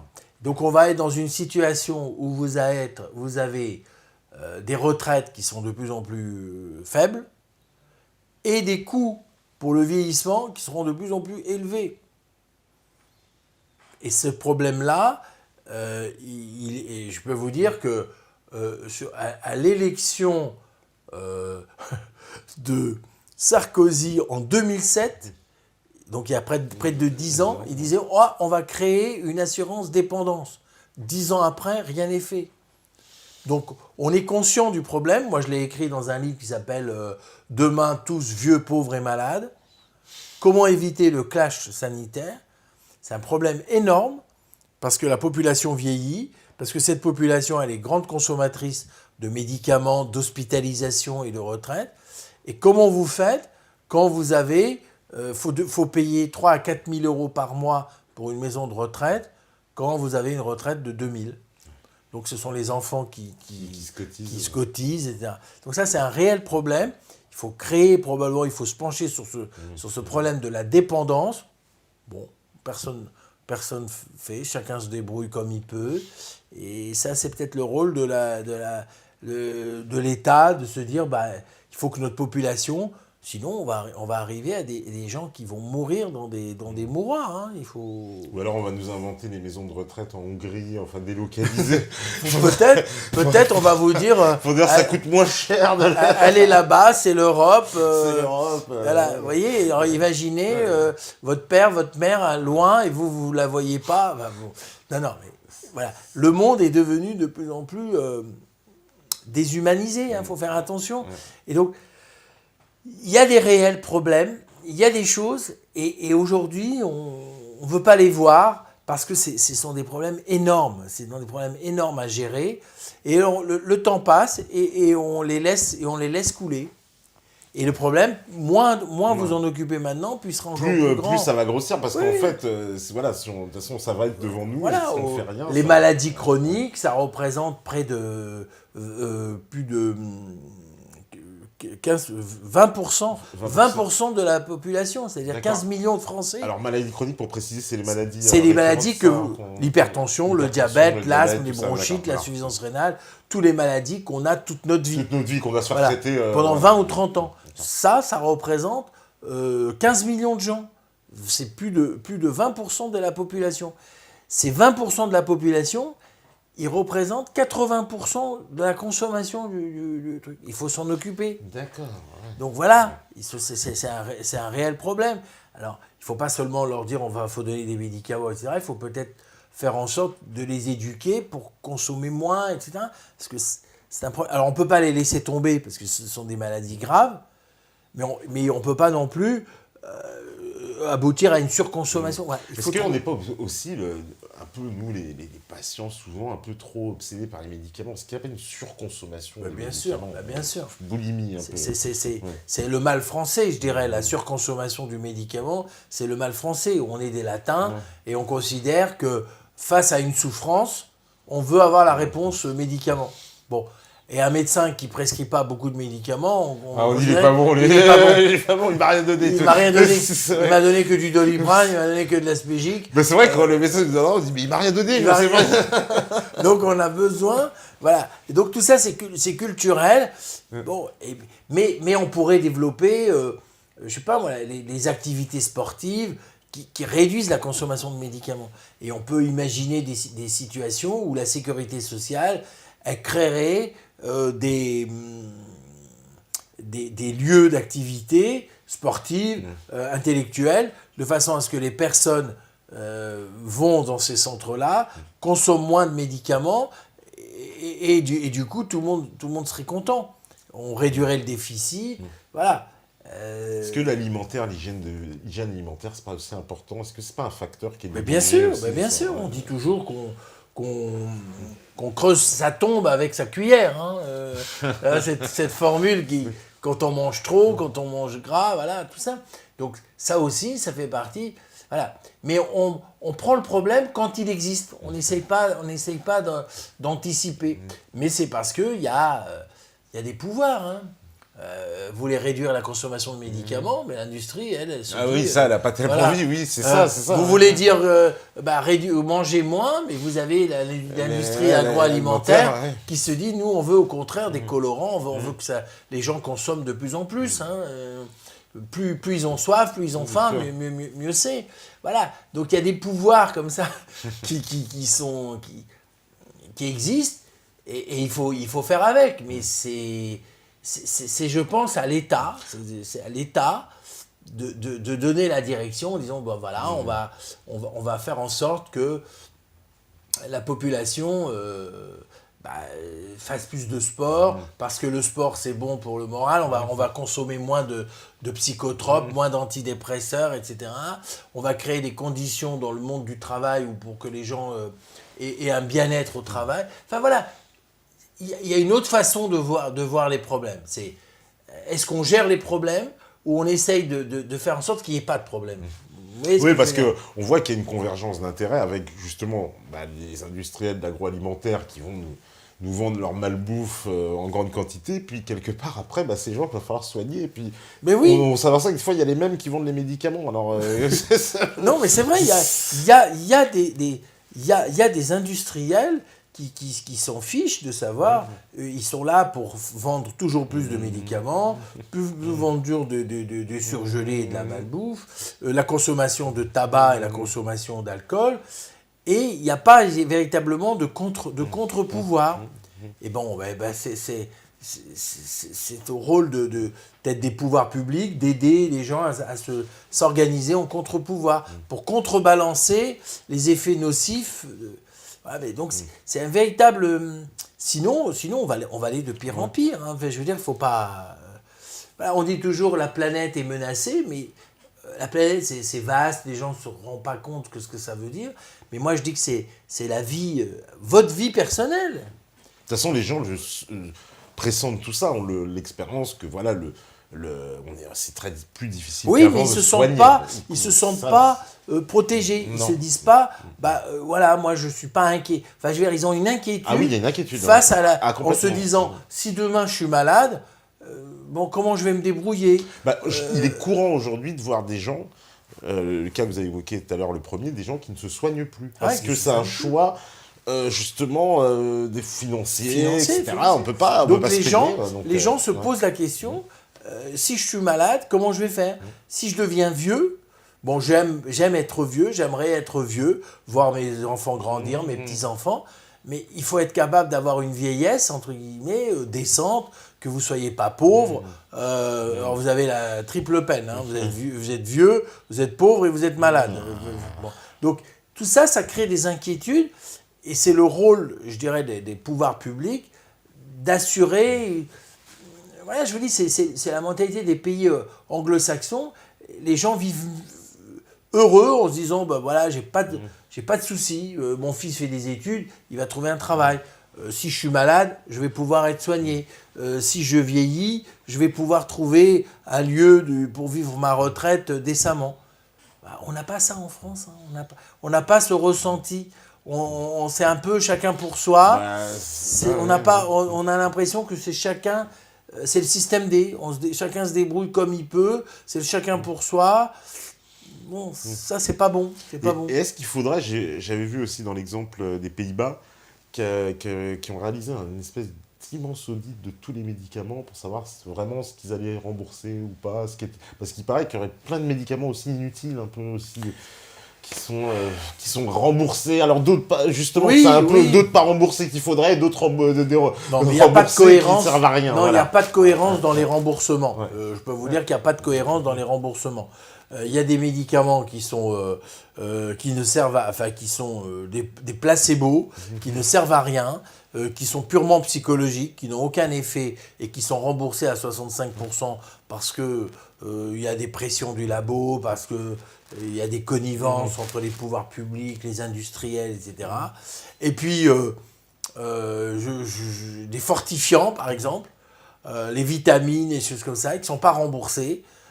Et quelquefois, quand vous sortez d'une intervention chirurgicale, ou que vous avez eu une grave maladie, eh ben, je parle de cancer, d'une intervention chirurgicale, d'une occlusion, vous avez besoin de fortifiants, eh ben, il faut les sortir de votre poche. Donc, on pourrait créer un système en se disant, bah, quand vous êtes malade, après une intervention chirurgicale, vous pouvez avoir droit à des vitamines, à des fortifiants qui sont remboursés peut-être à hauteur de 50% ou pendant une durée d'un mois, pendant à 100% après une intervention. Et bien là, on se retrouve dans des situations où vous ne pouvez pas être remboursé. Donc il n'y a pas de cohérence.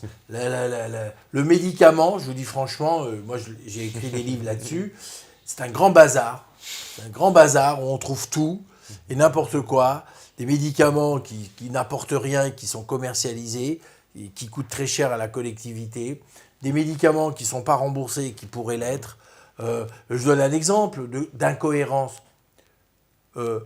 Les bas à varices, les chaussettes de contention sont remboursées 100%. Les médicaments contre les varices ne sont pas remboursés. Voilà. Voilà, c'est comme ça. Ça a été décidé. Voilà. Un autre exemple, je peux vous dire, les pilules ne sont pas remboursées, l'avortement est remboursé. Les pilules contraceptives ne sont pas remboursées, l'avortement est remboursé.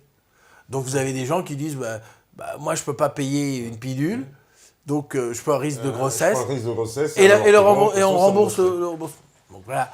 Donc il y a des incohérences, et ces incohérences-là, elles existent dans plein de domaines. Vous avez des médicaments pour la maladie d'Alzheimer qui ne servent à rien. Il faudrait les prendre au tout début de la maladie. Ils sont remboursés des fois à 65% ou des fois à 100%. Or, ils sont inefficaces. C'est purement psychologique. C'est pour dire, voilà, on a fait quelque chose et qui coûte très cher.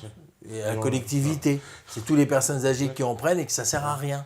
Et ça entraîne même en plus des effets indésirables. Donc ça devrait peut-être revoir la situation. Et puis d'autres, on les rembourse qu'à 15%. Pourquoi ? Pourquoi pas 35 ? Pourquoi pas ? Bon. Et là, c'est là où on voit qu'il y a des lobbies, des jeux d'influence. C'est l'EFSAP, c'est ça qui... Oui, c'est l'AFSAP, c'est la Haute Autorité de Santé. Qui est souvent accusé justement de cette collusion un peu entre... Bah oui, c'est flou, c'est très... Parce qu'on nous dit oui, voilà, que ça tourne, on passe de l'un à l'autre, voilà. on ne sait pas trop... Et on ne comprend pas pourquoi un médicament, il est passé de 65 à 35% de remboursement. Bon, et donc le malade, il dit qu'il était bien avec ce médicament. Bon, voilà. C'est compliqué, c'est un vrai bazar, mais il faut avoir une logique, une cohérence. Et ça on s'aperçoit qu'il n'y a rien, il n'y a pas de cohérence. Je sais pas moi, il y a eu à l'époque, on a eu les vaccins contre la grippe H1N1 avec Roselyne Bachelot. Elle a acheté 45 millions de doses de médicaments. Ça a coûté très cher, on en a jeté les 2/3 à la poubelle. Bon, voilà, c'est un gaspillage énorme. Et d'un autre côté, il y a certains médicaments qu'on ne peut pas rembourser, qui peuvent être utiles. Voilà, c'est tout le système qui est pervers parce qu'il y a des luttes d'influence. On a vu aussi avec l'affaire du Mediator, ça fait beaucoup de bruit, parce oui, que on avait vu que les médecins, justement, avaient donné l'alerte apparemment depuis longtemps, Oui, mais personne n'entendait rien Oui. du côté ben, des... parce que on imagine très bien que le laboratoire, il va voir le ministre et dire bah, nous, si vous supprimez ce médicament-là, bah, on ferme l'usine. Et dans la région, bah, c'est l'usine qui fait tourner la région. Et donc le maire et le préfet, le député du coin, il dit attendez, moi je vais avoir 500 personnes au chômage, les commerçants autour vont souffrir, c'est pas bon. Voilà, et je pense que c'est comme ça que les choses se passent. Hein. Vous devez gérer au quotidien, et c'est comme ça qu'on voit des incohérences, dans le médicament, dans la politique de soins. C'est ça, faudrait vraiment qu'il y ait une espèce de chape de plomb qui sépare les décideurs, en fait, et les industriels, parce que le fait que ça se mélange comme ça, c'est... Faut pas rêver. Ouais, faut pas rêver. Faut pas rêver. Faut pas rêver. Non. Le pouvoir, le pouvoir politique, il dépend du pouvoir économique. Et donc, les industriels, c'est quand même eux qui financent les campagnes électorales. Si vous voulez devenir député dans une région, eh ben, il faut faire avec les industriels. Les industriels, eux, ils disent si on vous aide pour être député, c'est pas pour nous faire des lois ensuite qui vont aller contre nous. C'est ça. Donc, pouvoir économique, pouvoir politique, ça va ensemble. Il faut pas. C'est pas nouveau. C'est depuis les forges et depuis le 19e siècle. Hein, Donc, mais le problème, c'est qu'aujourd'hui, vous avez affaire à des pouvoirs qui sont mondialisés. Parce que l'industrie pharmaceutique, c'est le big pharma, c'est mondial. Voilà. C'est mondial. L'industrie agroalimentaire, c'est mondial. En plus, les c'est banques, une industrie qui pèse incroyablement en chiffre bien d'affaires. sûr. L'industrie pharmaceutique, elle est plus puissante que l'industrie agroalimentaire. Plus puissante que les banques. Ouais. Et donc, vous avez d'un côté des puissances énormes, mondiales, puis d'un autre côté, vous avez des gouvernements qui sont tout rikiki, quoi. C'est pour ça que quelquefois, c'est décevant. Moi, j'ai écrit des livres il y a plus de 8 ans où je dénonçais un peu la dérive de l'industrie pharmaceutique. 10 ans après, il n'y a rien vraiment qui a été fait. On a connu en 2008 la crise, le krach, la banque Lehman qui fait faillite. On revient pratiquement 10 ans après. Rien n'est vraiment changé. Rien n'a vraiment changé. Il se prépare au deuxième krach. Et on nous dit, on va réguler tout ça, on va arranger ça, on va supprimer les primes, les traders. Bon, le monde continue. Voilà. Donc c'est pour ça que je dis, on dénonce, il y a des scandales, le Mediator, la vache folle, tout ça. Mais le système continue. Oui, on voit, il y avait le vaccin aussi là, de Sanofi pour le papillomavirus. Papillomavirus. Non, pareil, il n'a pas d'efficacité. Il n'a pas une efficacité à 100%, il a une efficacité à 60%.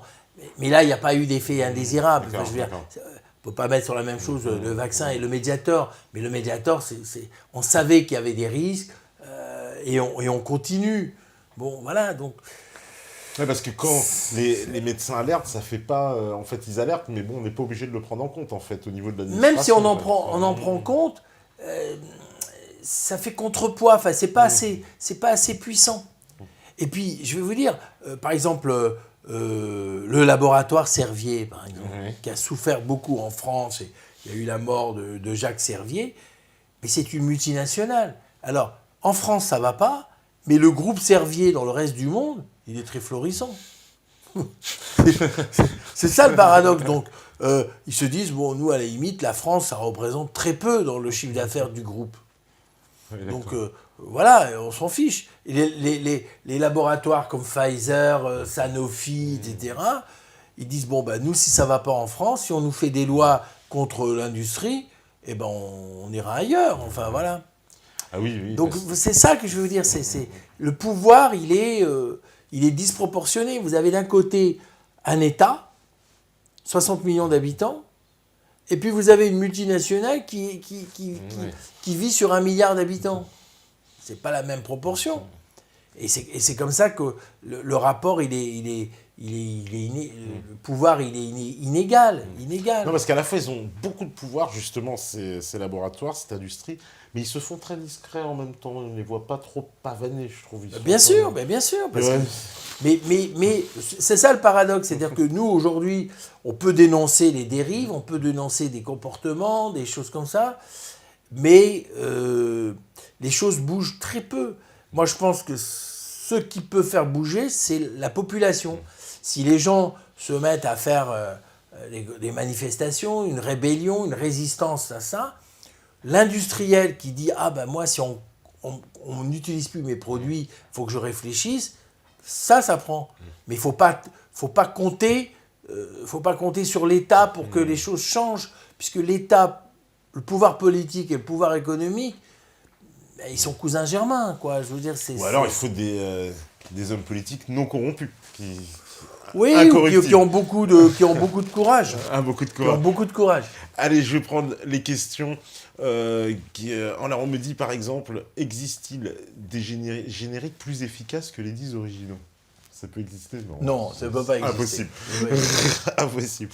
Cherchez pas. On me dit, salut tout le monde, bonsoir Docteur Boukri. Connaissez-vous ce remède contre le sida évoqué sur Méta TV? Et est-il réel? Pourquoi personne n'en parle? Alors il s'agit en fait d'un remède qui a été mis au point par Jacques Diop au Sénégal, avec un laboratoire sénégalais. Je ne sais pas si vous connaissez cette affaire. Non, c'est donc bon, un peu, voilà, tout le monde la connaît pas, mais c'est quelqu'un qui a mis au point en fait un remède à base de plantes sur lequel il a testé sur des malades, il a obtenu des résultats, voilà, très positifs.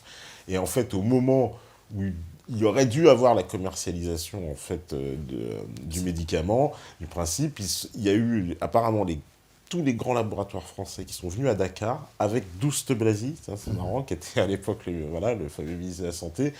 Et puis, on ne sait pas ce qui s'est passé dans cette réunion, mais ils ont changé d'avis. En tout cas, le lendemain, il n'était plus question de commercialiser. En revanche, le Sénégal a obtenu une énorme subvention de la France, de plusieurs millions, et l'effacement aussi d'une grande partie de sa dette. Voilà. Oui, mais ça, ça arrive souvent que quand un chercheur ou une équipe de chercheurs trouve des molécules qui ne rentrent pas dans le système, et surtout s'ils sont indépendants et qui ne font pas partie d'un groupe industriel, etc., ils se font assassiner par les grands groupes parce que c'est une concurrence terrible.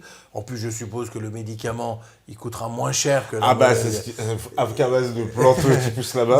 Donc tout ça, ça fait on dénigre, on empêche même ce qu'il ait des autorisations de mise sur le marché. Donc c'est surréaliste, on pourrait empêcher un médicament qui pourrait soigner pour donc des principes économiques. Bien sûr, évidemment.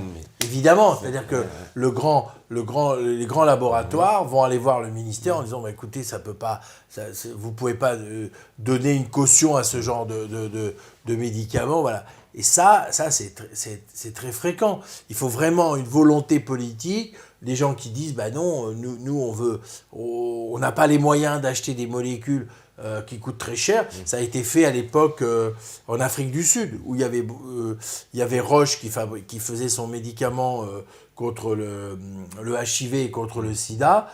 Donc il y avait une bataille juridique où le gouvernement sud-africain nous dit on ne peut pas payer des molécules très très chères, on n'a pas les moyens pour traiter notre population atteinte du sida.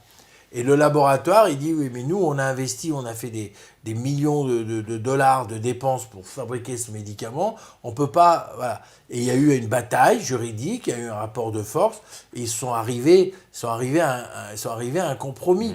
Oui. Ils sont arrivés à un compromis. Il y avait un cas similaire en Thaïlande, je crois aussi. Donc voilà, et donc c'est pour ça qu'il faut qu'il y ait la volonté politique. Donc si on a au Sénégal un gouvernement qui dit nous on y croit, on va l'aider. Voilà. Mais s'il dit non, voilà, c'est un véritable problème, parce que c'est des enjeux colossaux. Bon, imaginez le nombre de gens atteints du sida dans le monde, et si on trouve une molécule qui est beaucoup moins chère et qui peut nuire aux grands groupes industriels, les Roche, les Novartis, les Pfizer, les grands groupes américains et suisses. Mais il faut s'imaginer qu'est-ce que ça peut représenter. C'est des géants. C'est des géants. Et qui sont loin d'être... même les petits scandales, ça leur fait une petite secousse. Mais ils sont tellement robustes.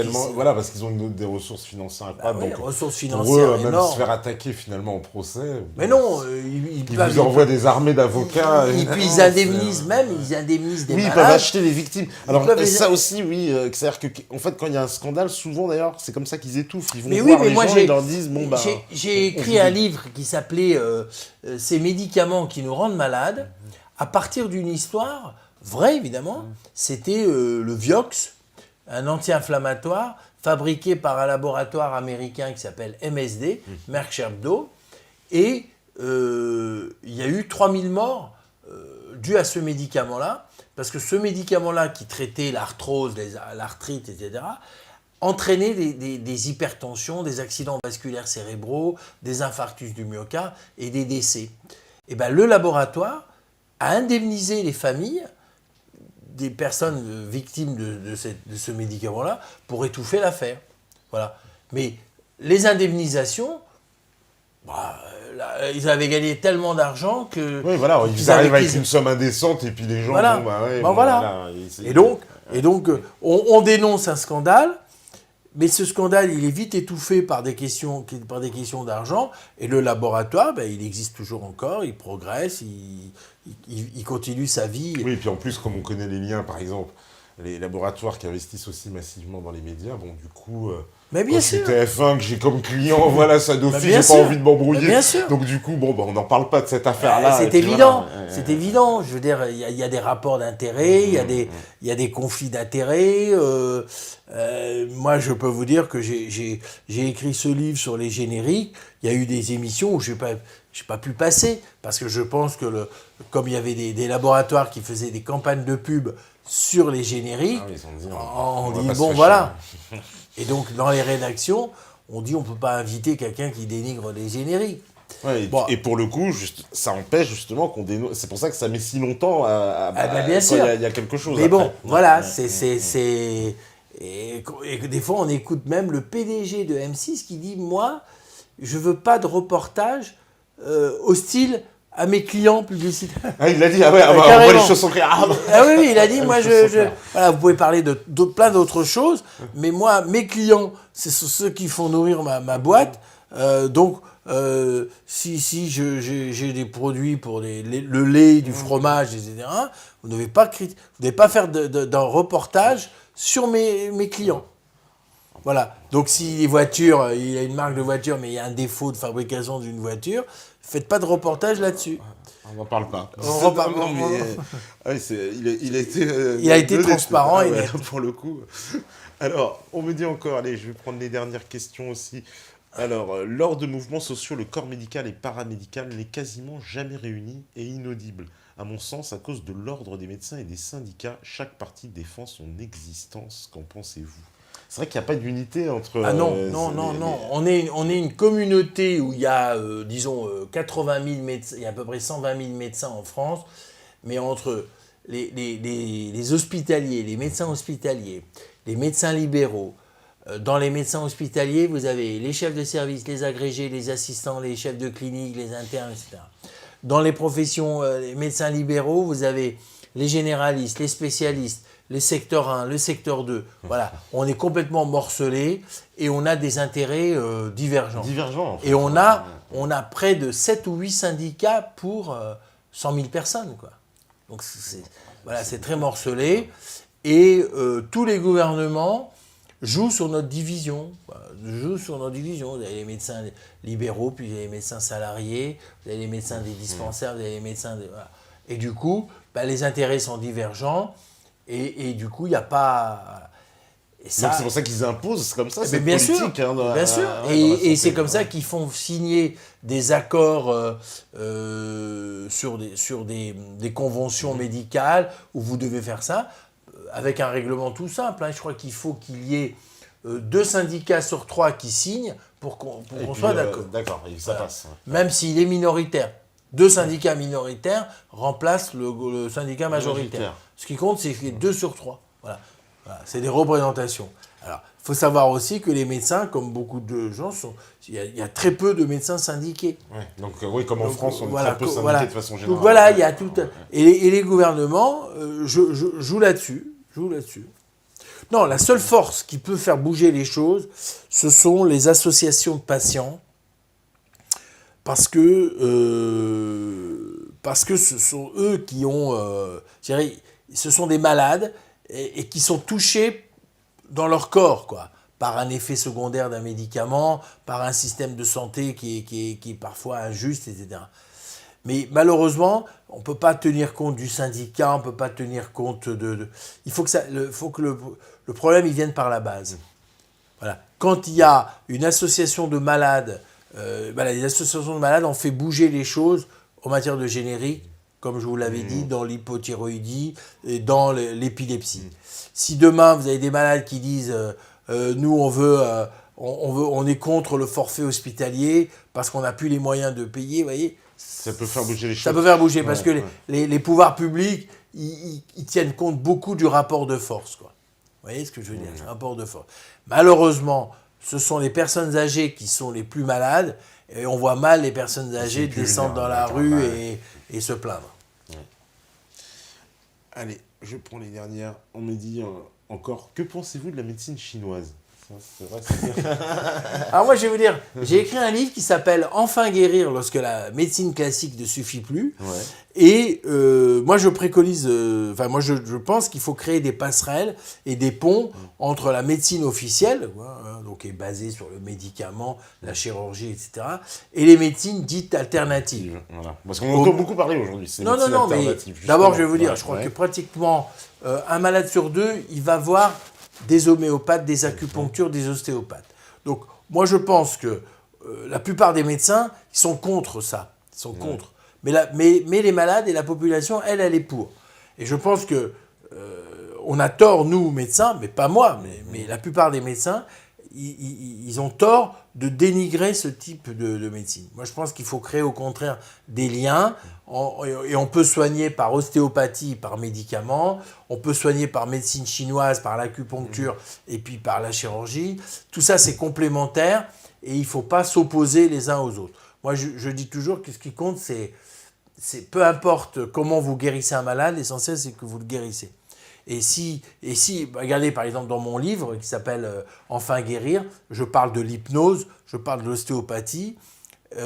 L'hypnose, elle a été mise en valeur à l'époque par Charcot au 19e siècle. Puis quand le professeur Charcot est mort, elle est tombée en désuétude.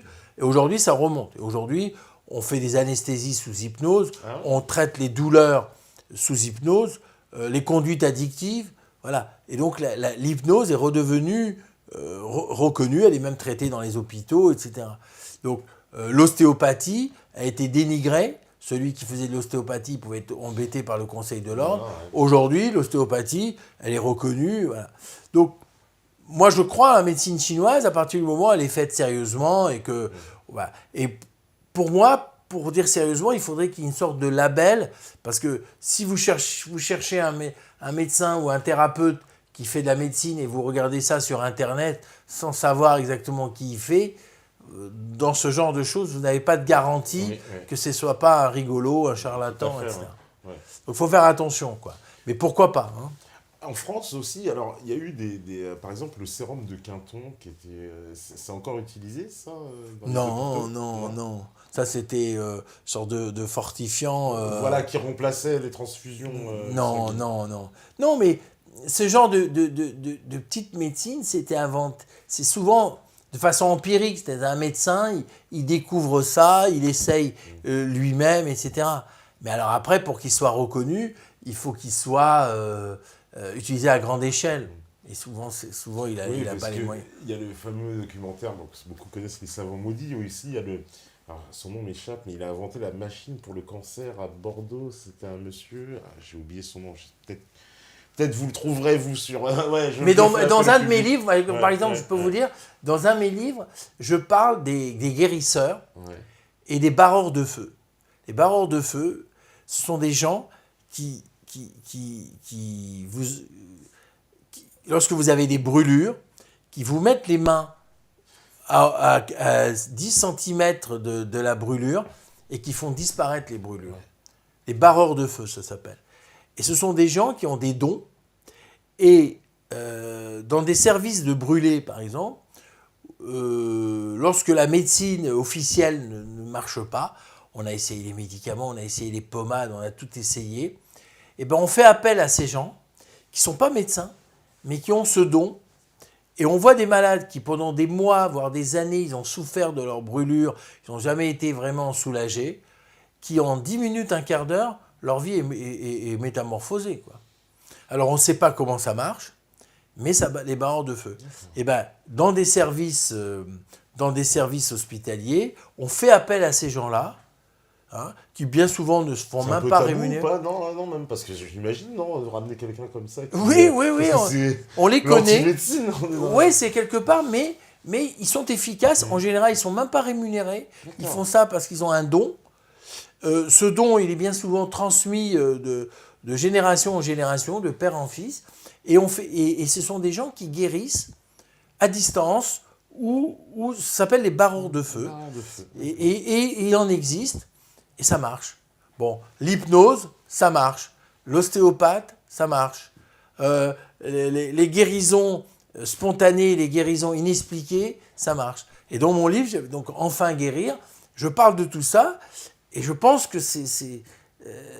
moi, je pense qu'un médecin, il ne doit pas chercher la gloire en se disant, bah voilà, c'est moi qui ai fait le truc.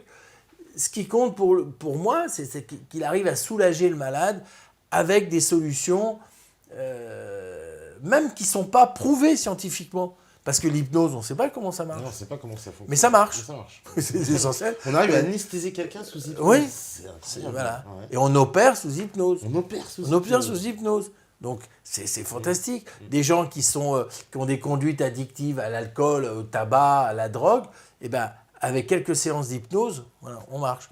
Je vous donne un exemple. Une technique qui est de plus en plus développée, peut-être vous en avez entendu parler, c'est pour le stress post-traumatique. Tous les gens qui ont eu, par exemple, été victimes de l'affaire du Bataclan, ils ont la technique, ça s'appelle EMDR. EMDR, c'est Eyes Movement Depression Reaction. C'est des systèmes de... Avec le doigt, on demande au patient de regarder, de suivre le mouvement du doigt. Bon. Et quand il fait ça, en 2-3 semaines, son anxiété disparaît, il dort mieux, il ne fait plus de cauchemars, il n'a plus d'appréhension quand il se commémore l'événement. Voilà. Alors ça a été inventé par une psychologue américaine qui a vu des patients, qui a vu des soldats américains qui venaient d'Afghanistan et qui étaient traumatisés par ce qu'ils ont vu. Donc ils avaient un stress post-traumatique. Elle a utilisé cette technique. On ne sait pas comment ça marche, mais ça marche. Donc, vous voyez ce que je veux dire? Et donc, l'essentiel, c'est que ça marche. Et aujourd'hui, il y a des psychologues qui utilisent le MDR. Et alors c'est où ça marche en 2-3 séances d'être guéri, ou ça marche pas, ça marche pas. Mais quand ça marche, c'est fantastique. Et ça évite de prendre des médicaments, etc. Donc, vous voyez, il y a des choses qui sont pas du domaine scientifique, qui sont pas rationnelles, qui sont pas expliquées, mais l'essentiel, c'est le résultat. Eh ben, voilà. Merci beaucoup, Docteur Boukri, d'être venu ce soir, puisqu'on arrive à la fin. Donc pour nous, je précise, il y aura je vais refaire une partie revue de presse en fait, juste après. Donc il y aura la pause, mais après la pause. Donc c'est pas la peine de quitter, parce qu'il y en a qui vont me dire au revoir et tout, mais non, mais il y a encore un petit bout d'émission. Et en tout cas, merci d'être venu. Et voilà, vraiment grand plaisir. Bon, la régie, on se dit à tout à l'heure. Elle est prête, la régie, c'est parfait. Et je vous dis à tout de suite sur Meta TV. À vous, la régie.